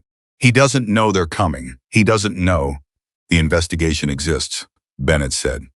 As of last night, our best intelligence is that Holloway knows something is wrong, the activity in the neighborhood. The patrol car outside your mother's house. The fact that his people couldn't locate the notebook. He knows the situation has changed. But he doesn't know the scale of what we've built. So he's going into that hearing, thinking he can still manage this, Cole said. That's my read, Bennett said. Which makes today either the moment he makes a mistake in public or the moment he decides to play it completely clean and give us nothing. A pause. Cole, your mother's statement, has she shown it to you? She doesn't have a written statement, Cole said. She told me she's speaking from the notebook. Silence for 2 seconds. From memory? From the notebook, Cole said. She's going to read from it. Names, dates, descriptions. Exactly as she documented them. Bennett was quiet for a moment in a way that told him she was recalibrating something. That may be more effective than a prepared statement. A prepared statement can be dismissed as coached. A contemporaneous written record, read aloud in a public meeting, is documentation. She paused again. She's thought about this. She's thought about everything, Cole said. She's been thinking about it for 11 weeks. He arrived at Maggie's house at 8. She was at her kitchen table, eating toast, and going through the notebook page by page, not reading it the way you read something unfamiliar, but the way you review something you already know, checking that it's all there, that it's in order, that nothing has been lost. She looked up when he came in. You didn't sleep, she said. Neither did you, he said. I slept fine, she said. I'm 76. I don't have the energy to spend on sleeplessness. She turned another page. Sit down and eat something. There's toast. He sat. He ate the toast. He watched her Go through the notebook with the same methodical care she'd applied to everything in her professional life. Complete attention. No rush, no drama. Are you nervous? He asked. She considered the question seriously, which was the only way Maggie considered questions. I'm something, she said, but it's not nervous exactly. I've stood in rooms and told families that someone they loved wasn't coming home. I've told people things they didn't want to hear in front of other people who needed to keep working and couldn't stop. This is a room with one man who did something wrong, and I'm going to describe what he did. She closed the notebook. That doesn't make me nervous. It makes me purposeful. Cole looked at his mother across the kitchen table and felt something move through him that he didn't have a precise word for. It was adjacent to pride, but bigger than that. It was something about who she had always been and the fact that he had not always understood it until it became impossible to miss. Raymond would have been there today, Cole said. He hadn't planned to say it. Maggie was quiet for a moment. He would have made signs, she said. Raymond always wanted to make signs at things. I always told him signs were excessive. She paused. I was wrong about that. Signs are not excessive. Signs say, I was here. This mattered. I witnessed it. She picked up the notebook and put it in the front pocket of her canvas bag. Your father would have made the most excessive sign in the room, and I would have pretended to be embarrassed, and I would have loved every minute of it. Cole reached across the table and put his hand over hers for a moment. She let him. Let's go, she said. The Red Creek County Public Meeting Room held approximately 200 people. By 1:15, 45 minutes before the session began, it was already half full. Cole recognized faces from the neighborhood. Dorothy Ames had come with her daughter, a composed woman in her 40s, who had driven 4 hours from Phoenix when Dorothy called to tell her what had been happening. Bobby Tran was there in a jacket, which Cole had never seen him wear. Margaret Sellers sat in the third row with Arthur Miles beside her, his old 35mm camera hanging around his neck, out of habit or intention or both. Gerald Foss was there. Vera was there, her arthritis visibly hurting her, but her chin level. Sandra Reyes sat at the end of a row with a legal pad on her knee. Behind them, filling the back third of the room, were the members of Hell's Angels. They were not in formation. They were not making a show of themselves. They sat in ordinary clothes, some in their vests, some not, and they filled the seats and stood along the back wall, and they were quiet.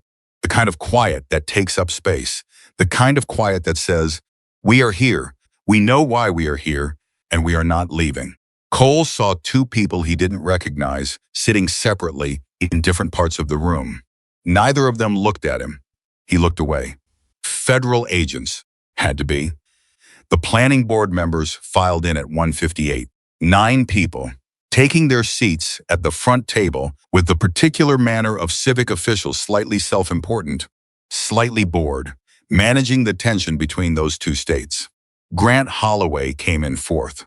He was exactly as Noah had described, and as Arthur's photographs had shown, mid-50s, well-dressed in the way that said money, but was careful not to say too much money. Silver at his temples, the bearing of a man who had been the most credentialed person in most rooms for most of his adult life. He sat down. He looked out at the room. Cole watched his face carefully from 4 rows back. He saw the moment Holloway registered the size of the crowd, a slight adjustment in his posture, a recalibration. He saw the moment Holloway's eyes moved across the back of the room and found the Hell's Angels members. Something crossed his face then, fast and controlled, but Cole caught it. Not fear exactly. Recognition. He was recognizing that the room was not what he'd expected. He looked for something to anchor to and found the agenda in front of him. He picked it up. He was good, Cole gave him that. He was very good at looking like someone for whom this was an ordinary Thursday afternoon. The session opened. Routine items. First, a rezoning request for a commercial property on the north side, a water use variance, a bridge repair timeline. The board moved through them with bureaucratic efficiency. Holloway participated twice, briefly, in the measured tones of someone conserving themselves for something later. Public comment period opened at 2:44. The board chair, a woman named Ellen Cortez, explained the procedure: 3 minutes per speaker, sign-up sheet at the door. Speakers would be called in order. She asked who had signed up for public comment. 12 names. Maggie Dawson was listed first. Cole watched Holloway's face when Ellen Cortez read the name aloud. He saw it the fractional pause in Holloway's neutral expression, lasting less than a second, enough to be read by someone who was watching for it. He knew that name. Maggie walked to the public comment podium with her canvas bag on her arm and her notebook in her hand. She set the notebook on the podium and adjusted the microphone without asking anyone to help her. She looked up at the board. "My name is Margaret Dodson," she said. "I'm a retired emergency room nurse. I've lived on Sycamore Street in Red Creek for 19 years. For the last 11 weeks, I've been keeping a record." She opened the notebook. On September 4th, she said, "I spoke with Gerald Foss, who lives on Elm Street and has owned his home for 37 years. Gerald received a letter from a company called Canyon Crest Renewal telling him his property taxes would make his home unaffordable. 3 days later, he received a phone call from someone claiming to represent his bank. His bank confirmed they made no such call. That is wire fraud." The room was very quiet. Holloway was looking at the agenda in front of him. On September 9th, Maggie continued, "I spoke with Vera Chandler, who lives on Maple Street and has owned her home for 22 years. 2 men came to Vera's door and told her the neighborhood was becoming dangerous and that she should consider selling before values declined. The same week, her exterior fence was damaged in a manner inconsistent with normal wear. The damage was later assessed by a licensed electrician who documented tool marks indicating deliberate tampering." She turned the page. She read for 11 minutes. 11 minutes of names and dates and precise descriptions, each entry delivered in the clear, unhurried voice of someone who he'd spent communicating critical information to people who needed to hear every word. No editorializing, no visible emotion. Just the record stated plainly, accumulating with the weight that only documented truth can carry. Dorothy's name, Bobby's name, Margaret Sellers's name, Arthur Miles's name, 7 more.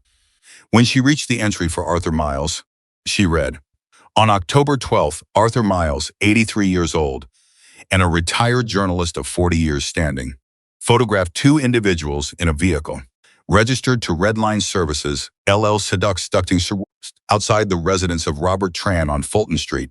On October 19th, he photographed the same vehicle outside the residence of Margaret Sellers on Crescent Street. On October 23rd, he photographed a man removing county property assessment notices from the mailboxes of 3 residences on his street.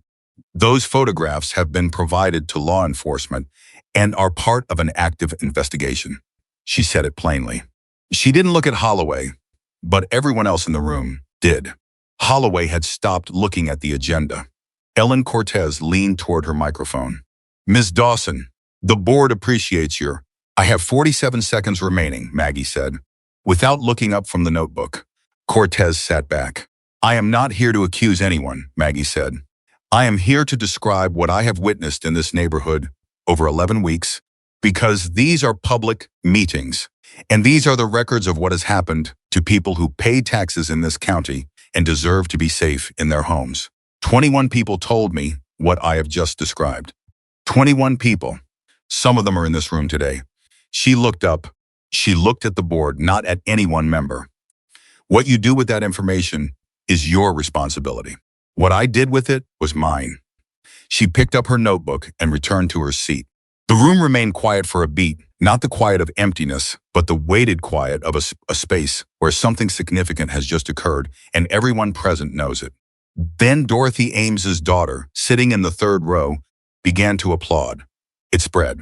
Not a performance, it moved through the room the way genuine response moves, from person to person, people deciding individually that they meant it. Gerald Foss clapping with his arthritic hands, Bobby Tran nodding and applauding. The Hells Angels members at the back, some of them clapping, some of them simply standing a little straighter. Ellen Cortez let it run for about 15 seconds before she called for order. The next 11 speakers were brief. Most of them were residents, some from Maggie's notebook, some not describing their own experiences with Canyon Crest contact. Fake phone calls, strangers at their doors. Each one took their 3 minutes and used them without flinching. Between them, they built a portrait of 11 weeks of deliberate, coordinated intimidation that grew more damning with each edition. Holloway spoke once during the comment period. He did not address the speakers. Directly, the procedure didn't allow it. He spoke in response to a board member's question about whether the planning board had any association with Canyon Crest Renewal. He said, clearly and on the record, that he had no conflict of interest in any matter before the board and had never had any personal or professional involvement with Canyon Crest Renewal or any of its related entities. He said it smoothly. He said it with the ease of a man who had said difficult things in public before and knew how to make them sound like facts. Cole watched the two people he'd identified as federal agents. Neither of them moved. Neither of them looked at Holloway. But Cole saw one of them write something on the notepad in their lap. On the record, he thought. It just went directly into a federal file. The session closed at 4:20. The board members began gathering their papers. The room began the slow movement of people, preparing to leave, conversations starting, chairs scraping, the particular noise of a public space releasing its breath. Holloway stood up. He put his folder under his arm. He walked toward the side exit with the pace of a man who was done with the room and not particularly interested in anything it contained. Cole was already moving, not toward Holloway. Cole wasn't going near Holloway. Not today, not in any way that could compromise as anything Bennett was building. He moved to cut off the angle to the exit, positioning himself not between Holloway and the door, but simply in Holloway's field of vision, unavoidably, with a clear line of sight and nothing between them. Holloway saw him. He stopped. Cole looked at him. Just looked. No expression, no movement. Holloway looked back. For 3 seconds, the two men regarded each other across the clearing crowd, and in those 3 seconds, everything that was actually happening between them existed entirely in what was not said. Cole knew it. Holloway knew it. There was nothing ambiguous about the fact of Cole Dawson standing in that room or about the 40-something members of Hell's Angels who had filled it. Holloway looked away first. He walked out. Cole turned back toward his mother. Maggie was talking to Dorothy Ames, one hand on Dorothy's forearm. Dorothy clearly emotional, not crying, but close to it, her daughter standing beside her, with the expression of someone who had driven 4 hours and arrived just in time to watch her mother's 81-year-old face relax for the first time in months. You said my name in there, Dorothy was saying to Maggie. You said all our names. Of course I did, Maggie said. You told me what happened to you. That makes it mine to carry too. Cole stood back and let the conversation be what it needed to be. His phone buzzed. Bennett. He stepped to a quieter corner and answered. I watched the stream, Bennett said. Red Creek public meetings were live-streamed, a fact Holloway was certainly aware of, which made his statement about no conflict of interest all the more remarkable in its boldness. Cole, he denied it on the record. I know, Cole said. I was watching. A denial on the record, in a public meeting, that the federal investigation can directly contradict with documented evidence, that's not a neutral statement. That's potentially obstruction. Bennett's voice was controlled, but there was something underneath it. Satisfaction, maybe.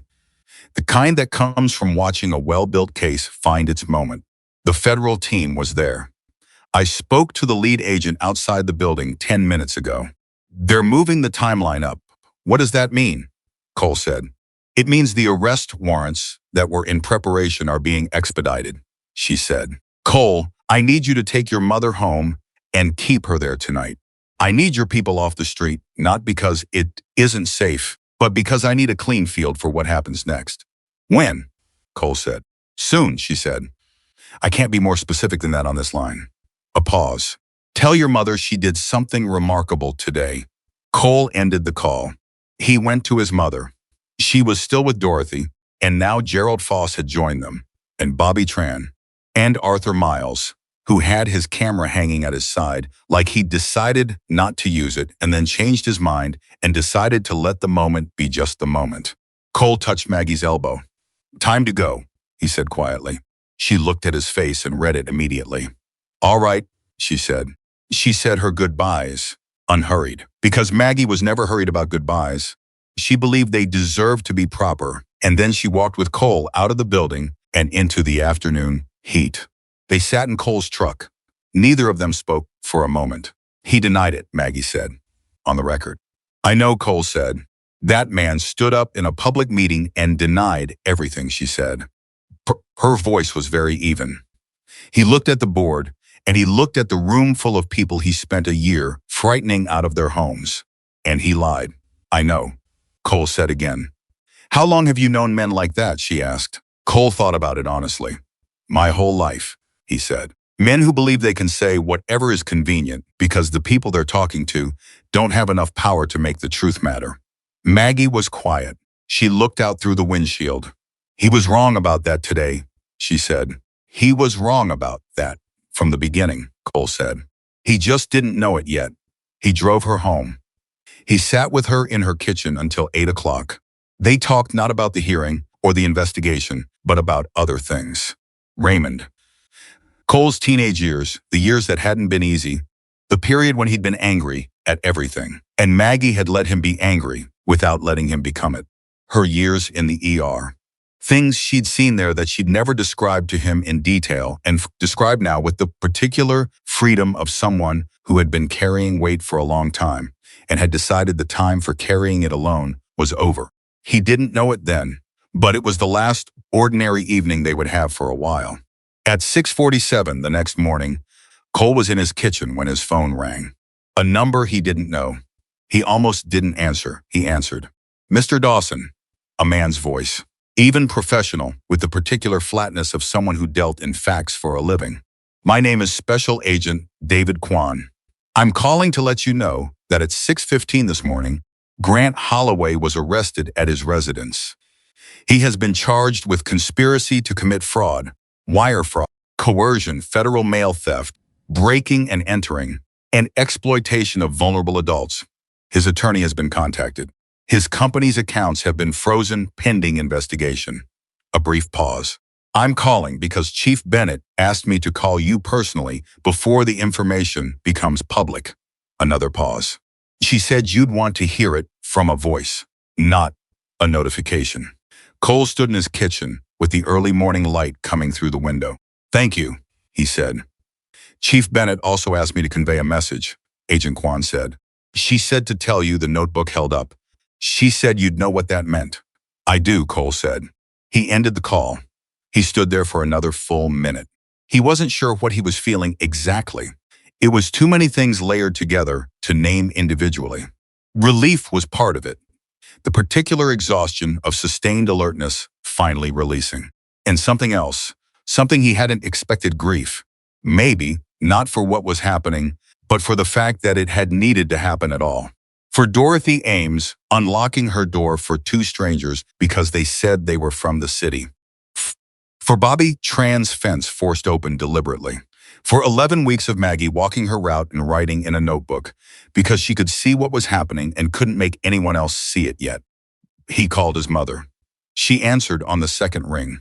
She was already awake, which he'd known she would be. They arrested him, Cole said. Silence for 2 seconds. Good, she said. Not triumphant, not relieved. Just that. The same tone she'd used her entire career when a patient stabilized after a difficult night. Outcome confirmed. Now the work of recovery begins. Are you okay, he said. I'm making tea, she said. Come over. I'll make enough for two. He drove to her house. He found her at the kitchen table with 2 cups already poured. She was wearing her housecoat. Her notebook was on the table, not in her hand. Not open, just there. The way something that has served its purpose sits when it's earned its rest. Cole sat across from her. He picked up his tea. He thought about Travis Cole still facing his charges, still working through what came next. He thought about Noah, who had answered every question truthfully when he could have stayed silent and made things worse. He thought about Dorothy's daughter driving 4 hours and arriving just in time. He thought about Bobby Tran's garden, full of things that grow, the opposite of what was done to him. What happens now? He said, not to his mother specifically, just out loud. Now Maggie said, People who lost their homes try to get them back. People who are frightened try to feel safe again. And the rest of us figure out how to make sure this neighborhood takes care of itself the way it should have been doing all along. She paused. And you start coming to dinner more often. Because your mother is 76 years old, and she's not going to say it twice. Cole looked at her. Sunday, he said. Sunday, she said. Outside Red Creek was waking up. A city that had been quietly, systematically preyed upon for a year, most of it without knowing. A city full of people who kept their lights on and their gates latched and their notebooks updated and their phone lines open, waiting for someone to confirm what they'd already suspected. Someone had. Now the rest of it had to begin. The Sunday dinner happened. Cole arrived at 5 with a six-pack he didn't open and a quiet he hadn't been able to shake since the morning of Holloway's arrest. Maggie had Raymond's chili on the stove, the real version, the one that took 4 hours and couldn't be rushed, the one she only made when something had ended and something else needed to begin. The smell of it hit Cole at the door and did something to him he wasn't prepared for. It was the smell of his childhood, of his father at the kitchen table, laughing at something on the television, of a house that had always been small and always been full. He sat down without being told. Maggie put a bowl in front of him and sat across from him, and they ate without talking for a while, which was the most comfortable silence Cole knew how to be in. Travis called me, Maggie said. Cole looked up. When? He said. Yesterday afternoon, she said. He asked for my number through Chief Bennett.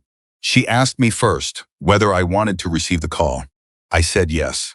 Cole set his spoon down. What did he say? Maggie considered how to answer. She did this when the answer required accuracy, and she wanted to get it right. He cried, she said. First, he tried not to, but he did. He apologized not the way people apologize when they want something, but the way people apologize when they've watched themselves do something and can't stop seeing it. She paused. He said he'd watched the video Derek took, watched himself hold my bracelet above my head, watched his own face while he was doing it. She picked up her spoon. He said he didn't recognize the person he saw. Cole was quiet. What did you say to him? He said. I said that was a good sign, Maggie said. That if he'd watched it and felt nothing, we'd have a different kind of problem. But being unable to recognize yourself doing something wrong means part of you still knows what right looks like. She paused. Then I told him that an apology to me was the beginning, not the end. I told him the people he needed to account to were in that neighborhood. The ones who were trying to get their houses back. The ones who spent months afraid to take their trash out after dark. How did he take that? Cole said. He said he understood, Maggie said. And then he asked if there was anything he could do. She looked at Cole. I told him to talk to Wade Turner. That Wade was running repair work on the east side and could use hands. Cole almost smiled. You sent him to Wade. Wade will work him until he can't stand up, Maggie said. And then he'll feed him and give him something to be proud of. That's what that boy needs. She went back to her chili. Whether he does it is his choice. I gave him the option. Cole picked up his spoon. Noah came to see me in person, he said. Maggie looked up. Thursday evening, Cole said. After the hearing. He knocked on the clubhouse door. Alone. No one called him. No one invited him. He just showed up and asked for me. Cole turned his spoon over in his hand. He said he'd been thinking about the moment outside the diner when he could have stopped it earlier and didn't. Before you even walked over. Before any of it.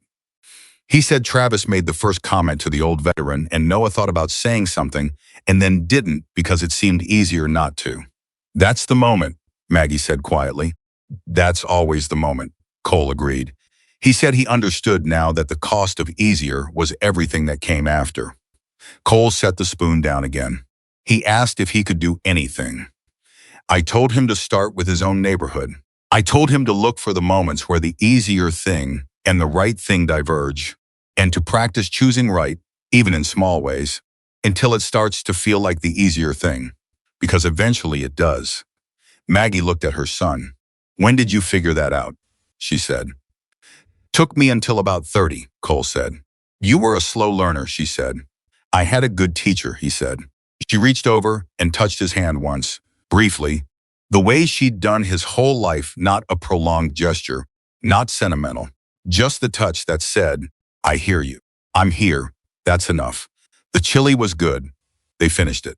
Cole washed the bowls without being asked, which he'd been doing since he was 12 years old and which Maggie pretended not to notice while clearly tracking it every single time.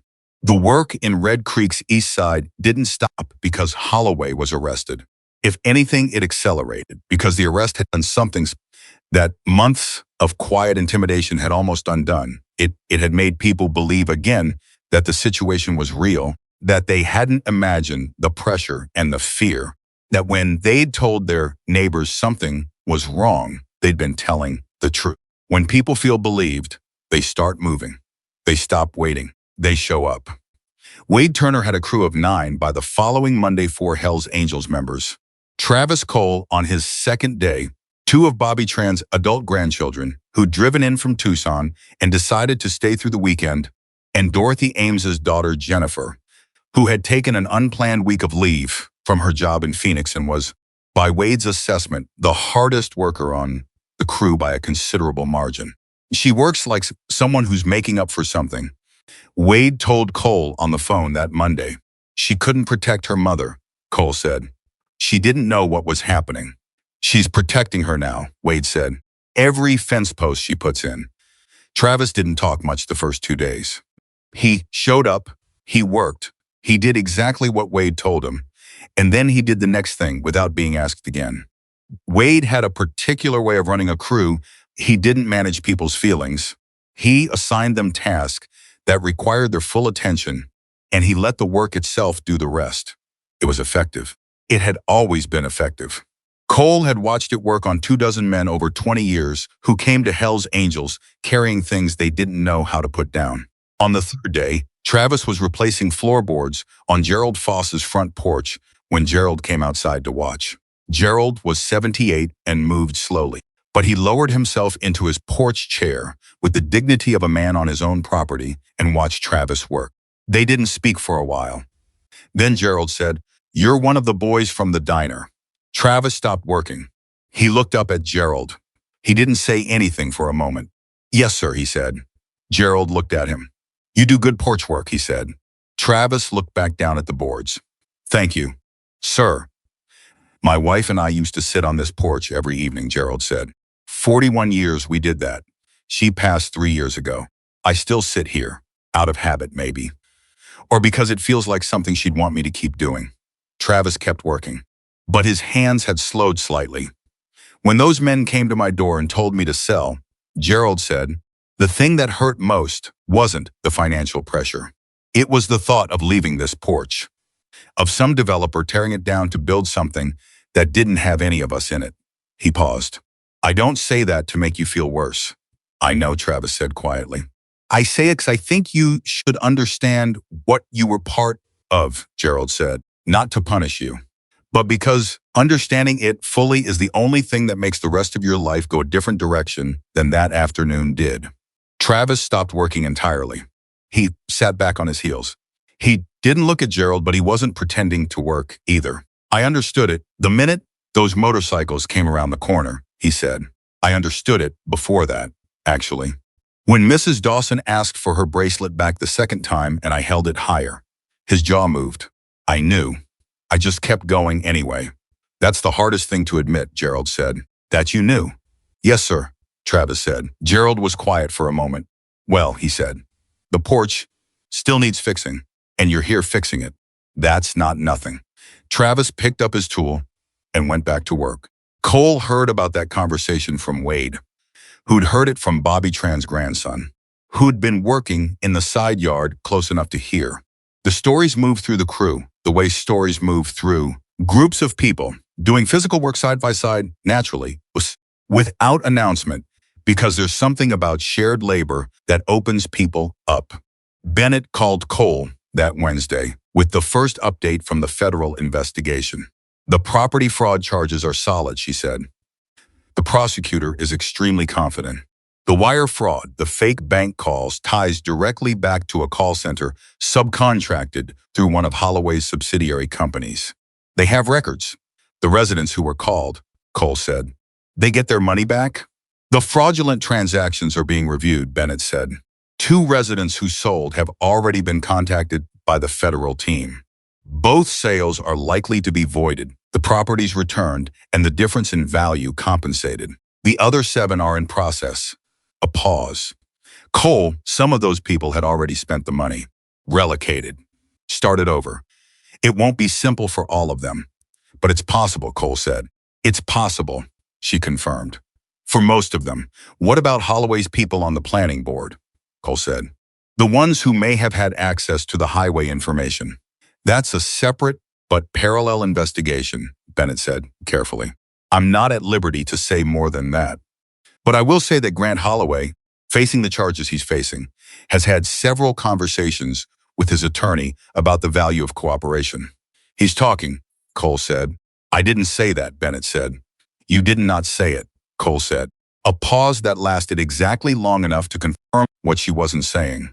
Stay close to your phone, she said, and ended the call. The news broke on Friday. Not just Holloway's arrest that had been reported the morning it happened. Though the coverage had been limited, the story not yet large enough to draw serious attention. What broke Friday was the full scope. Regional news outlet ran a piece citing federal sources. Grant Holloway, county planning board member, had used advanced knowledge of an unannounced commercial highway extension to acquire 9 residential properties on Red Creek's east side at fraudulently suppressed prices, using a coordinated campaign of intimidation, impersonation of government officials, wire fraud, and mail theft to coerce elderly homeowners into selling.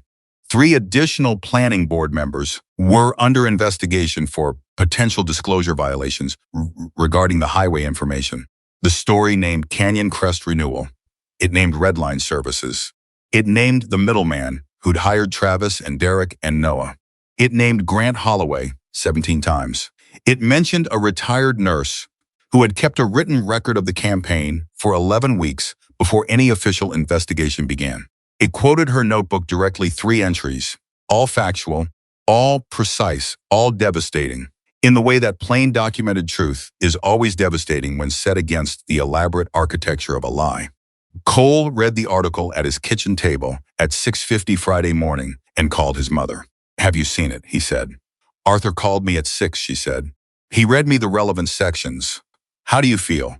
Cole said. A pause. Tired, she said honestly. I feel tired. The good kind, the kind you feel after you've done something that needed doing. Not the kind that comes from giving up. Another pause. I also feel something I don't have a precise word for. When you work in an ER, you occasionally do everything right, and the patient still doesn't make it.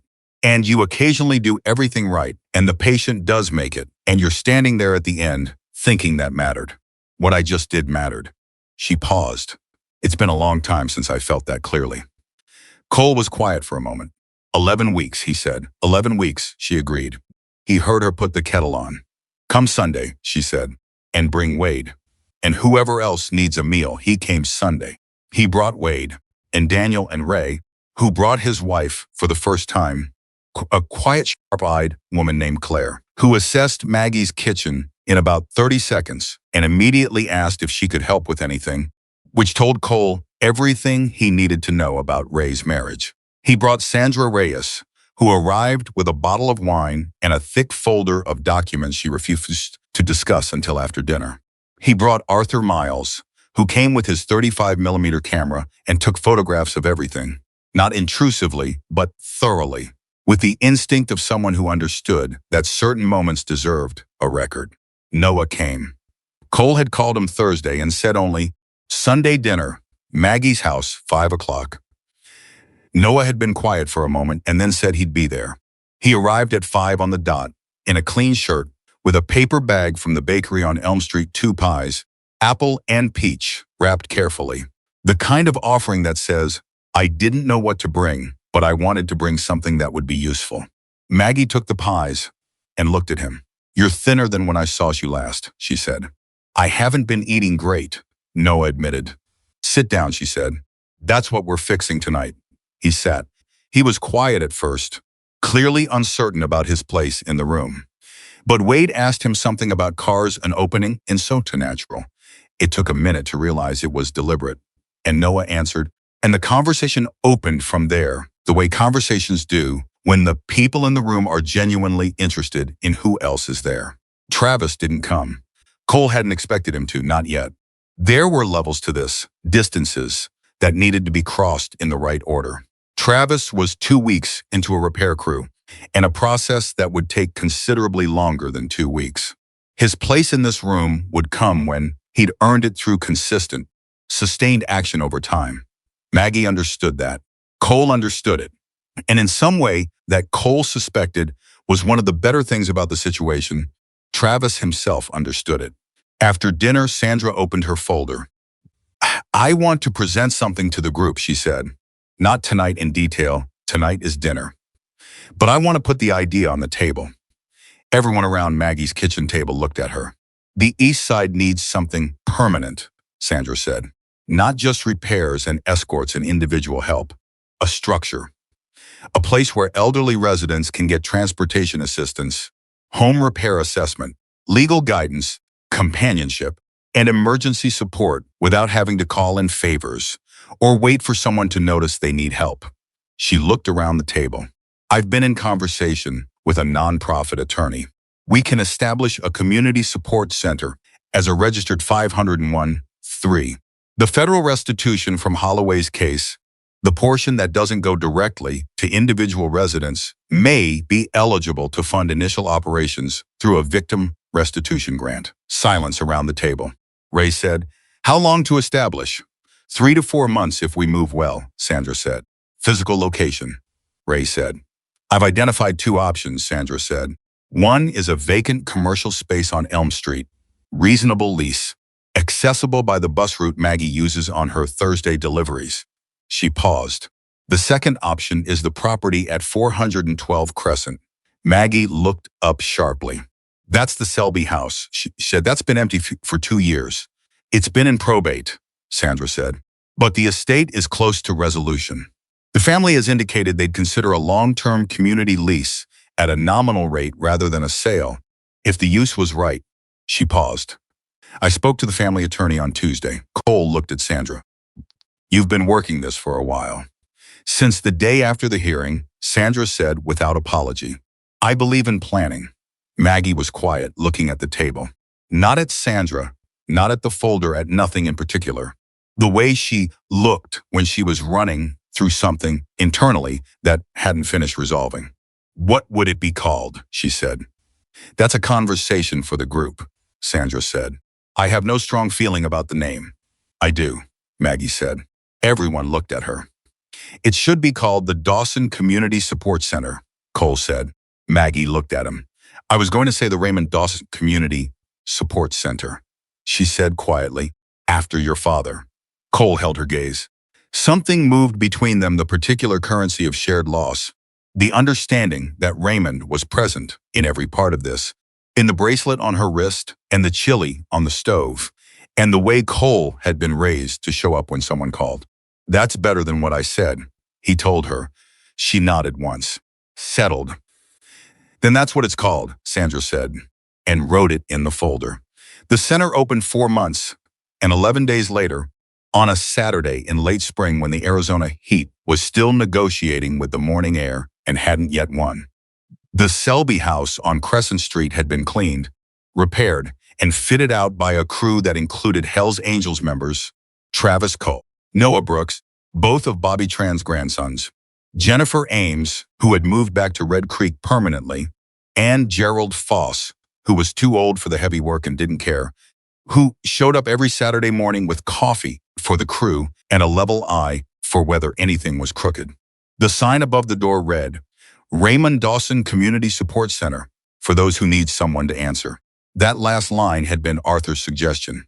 He'd submitted it on a note card, slipped under Maggie's door on a Tuesday morning, with no preamble and no signature, as if the idea had arrived rather than been authored. Maggie had read it and immediately called him. Yes, she said when he answered. I thought so, he said, and hung up. The opening was not a formal ceremony. It was a Saturday morning gathering that grew until it filled the front yard and spilled down the sidewalk. Elderly residents from the east side, their families, neighbors who'd watched the past months from a distance and decided today was the day to stop watching. Chief Bennett came in her civilian clothes and stood near the back. Agent Kwan from the federal team came, briefly, and shook hands with people he'd never officially met, but whose names he knew from documents he'd read 100 times over. The Hells Angels arrived as a group, as they had from the beginning, but the sound of the motorcycles coming down Crescent Street had changed its meaning since that first afternoon outside the diner. The people who came out of the center to watch them arrive were not watching out of uncertainty. They were watching the way you watch something that has become part of your landscape, recognized, expected, right where it belongs. Dorothy Ames's daughter, Jennifer, was standing with Bobby Tran when the motorcycles came down the street. Bobby watched them and shook his head slowly, the way a man shakes his head when he means the opposite of dissatisfaction. 4 months ago, Bobby said, I was ready to leave this neighborhood. I know, Jennifer said. 41 years I've lived here, Bobby said. I have a garden that took me 20 years to get right. I was ready to leave it. He watched Cole pull up at the front of the line and swing off his bike. I'm glad I didn't. Me too, Jennifer said. Inside the center, Maggie stood in the main room, looking at what the space had become. Tables, chairs, a small library of large print books donated by a church 2 streets over, a board on the wall listing transportation volunteers by day, coordinated by Ray's wife Claire, who had taken over the scheduling with a precision that made Ray openly proud. A bulletin board covered with information about legal aid resources, pharmacy delivery schedules, home repair assistance, and the names and numbers of people to call. Noah was setting up the coffee station in the corner. He'd become, over 4 months, a reliable part of the volunteer crew, not dramatically, not with any announcement, but consistently, week after week, the way genuine change looks when it's real, rather than performed. He was enrolled in a social work program at the community college. He'd told Cole about it one morning on the river repair site, casually, as if it were just news and not also a statement about who he was choosing to be. Cole had said, "Good." Noah had nodded and gone back to work. Maggie crossed the room and stood next to Cole. Outside, they could hear the crowd, the voices, the sound of a neighborhood being itself without fear. Your father would have made a sign, Cole said. He would have made 3 signs, Maggie said, and hung them in the wrong places and been completely satisfied with himself. Cole looked down at her. I should have been paying more attention, he said. Before all of this, I should have known what was happening here. Maggie turned to face him. Cole, she said, you came when I called. That's what I needed. That's what I asked for. She paused. I didn't call sooner because I needed you to be there at the right moment, not at every moment. That's not weakness. That's judgment. He looked at her. The leather bracelet was on her wrist. The clasp Cole had repaired, strengthened, made more than it had been before. Raymond's braiding worn soft from 11 years of being carried everywhere. Maggie went. Come outside, she said. They want to hear from you. They want to hear from you, he said. They're going to hear from both of us, she said. Stop negotiating. Yes, ma'am. Outside, the gathering quieted when Maggie stepped to the front. It happened naturally. No one announced her. No microphone was brought out. The crowd simply registered her presence and oriented toward it the way crowds do when someone has earned the particular gravity that comes from having done something that actually mattered. She looked out at the faces, at Dorothy and Jennifer, at Gerald, who had his coffee and his cane and was standing in the front like it was a matter of principle, at Bobby Tran, who had worn his jacket again, at Arthur Miles with his camera, already shooting, at Wade and Daniel and Sandra and Ray and Claire, at Noah by the door watching carefully, at Travis, who had come after all standing at the very edge of the crowd, not pushing himself forward, present because he'd asked Cole Tuesday if it would be appropriate to attend, and Cole had said yes without hesitation. At the Hells Angels, ranged behind everyone, their presence not dominant but structural, the way a wall you trust becomes part of the house without announcing itself. Maggie spoke without notes. 11 months ago, she said, A man decided that the people in this neighborhood were powerless. He believed that if he frightened you enough, isolated you enough, made you feel small enough, you would stop believing that what was yours was worth fighting for. She paused. He was wrong. But I want to be honest about why he was wrong, because it matters.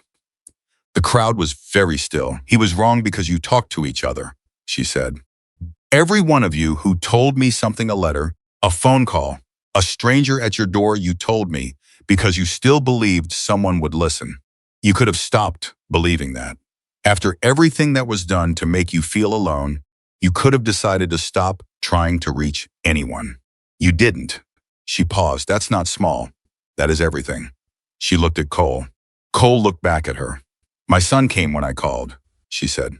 And he brought people who showed up for strangers because they believed strangers deserved to be shown up for. And a journalist kept negatives because 40 years of work had taught him that the truth needs to be preserved in more than one place. And a 24-year-old man told the truth when it was easier and safer not to. She paused. None of this was inevitable. Every one of those things was a choice made by a person who could have chosen differently. She turned and looked at the sign above the door. Raymond Dawson believed, she said, that the most important thing a person could do was answer when someone called. He spent his whole life doing that. He answered for 38 years of marriage. He answered for one son who needed more answering than either of us expected. She didn't look at Cole when she said that, but the crowd did, and Cole held it without looking away. And when he got sick and couldn't answer anymore, the least I could do was keep answering in his name. She paused. This center is his name on a door. It is also a promise that when you need someone in this neighborhood, someone will answer. Nobody started the applause this time. It simply was there. The way sound fills a space when the thing that needed to be said has been said and the room decides it was true. Cole stepped up beside his mother. He didn't speak. He put his arm around her shoulder, and she let him. And they stood there together in front of the center that bore his father's name, while Red Creek made the sound of a community that had been broken and had chosen, piece by piece, person by person, to put itself back together. Travis Cole, at the back edge of the crowd, was looking at the ground, not in shame, or not only in shame. More the way a person looks when they're holding something that has weight and have decided not to put it down. Jennifer Ames saw him standing there alone and walked over to him. She'd met him 3 times on the repair crew and knew enough about him to know that what he needed right now was not to be left on the periphery. You did good work on this place, she said. He looked up. Not enough to make up for... I didn't say it makes up for anything, she said clearly. I said you did good work. Both things are true. You can hold both things. She looked at the building. That's what all of this is, actually. It's holding both things. What was done wrong and what gets built after. Travis looked at her for a moment. How do you do that, he said. Just say the hard thing that plainly. Practice, she said. And I had a mother who didn't let me get away with anything less than precise. She paused. She's inside if you want to thank her in person. She's the one by the coffee. Travis looked at the door of the center for a long moment. Then he went inside.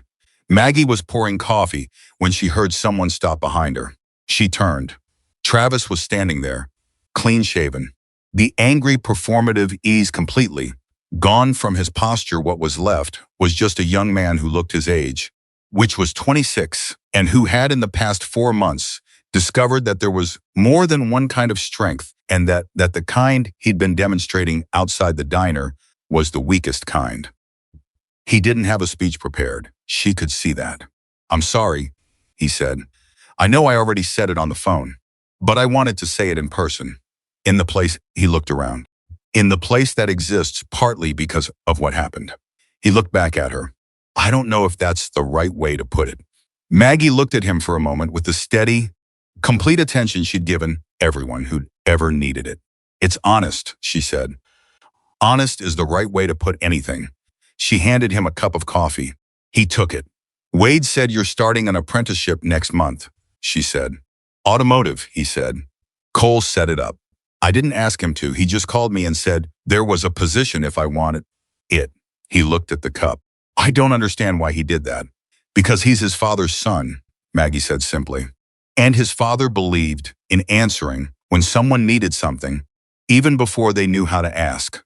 Travis was quiet for a moment. Mrs. Dawson, he said, I'm going to spend a long time making this right. I know, she said. That's the only thing I needed to hear you say. Later, when most of the crowd had moved inside or drifted into small groups on the sidewalk, Cole found a moment to stand beside his mother without anyone requiring either of them to be anything other than what they were. I need to ask you something, he said. Ask, she said. The morning at the diner, he said. When you called me, were you scared? Maggie thought about it honestly, the way she thought about everything. Yes, she said. Not of Travis. I've seen frightened young men trying to look dangerous my entire career. I wasn't afraid of what he was going to do. She paused. I was afraid that it would work, that nobody would look, that an old woman on a sidewalk was going to be exactly as invisible as he believed I was. Cole looked at her. And then, he said. She glanced down at the bracelet on her wrist. And then I called my son, she said. And nobody was invisible anymore. Cole reached over and straightened the bracelet, clasped the way he'd been doing since he fixed it a reflex by now, checking the repair, making sure it held. It held. It had held since the day he fixed it, and it would keep holding because Cole Dawson had inherited at minimum one thing from his father without question when he fixed something. He fixed it to last. The sun was fully up now, and the heat was beginning its daily argument with the world. Inside the Raymond Dawson Community Support Center, people were talking and laughing and filling out the first intake forms Sandra had designed. Noah was refilling coffee. Gerald was telling someone a story that required both hands to demonstrate. Arthur was photographing everything. Outside, the Hells Angels motorcycle sat in a line on Crescent Street, quiet for now, chrome catching the morning light, patient the way things are patient when they know they'll be needed again, and they're not in any hurry because they're not going anywhere. Travis Cole walked out of the center and stood on the front step with his coffee cup. He looked at the street, at the neighborhood he'd spent weeks helping repair, at the people he'd spent months learning to see as people. He looked at the sign above the door. He read it twice. For those who need someone to answer. He went back inside to help. Grant Holloway was convicted on all counts 14 months later. 9 families had their properties returned or were compensated at full assessed market value. The highway extension was announced publicly 3 weeks after Holloway's arrest. Red Creek's east side did exactly what the projections had predicted. Values rose. The neighborhood changed, but it changed with its people still in it, in their houses, on their porches, in their gardens, because a 76-year-old retired nurse had kept a notebook for 11 weeks and refused to let anyone be invisible. And because when she called, her son answered. That was how it had always worked between them and how it would go on working, not because it was easy, not because either of them was extraordinary in the ways the world usually meant when it used that word, but because they had both decided, separately and then together, that answering mattered more than the cost of answering. One command shouted on a sidewalk at a woman who wasn't supposed to fight back had tried to silence an entire community. Instead, it had made every single one of them impossible to ignore.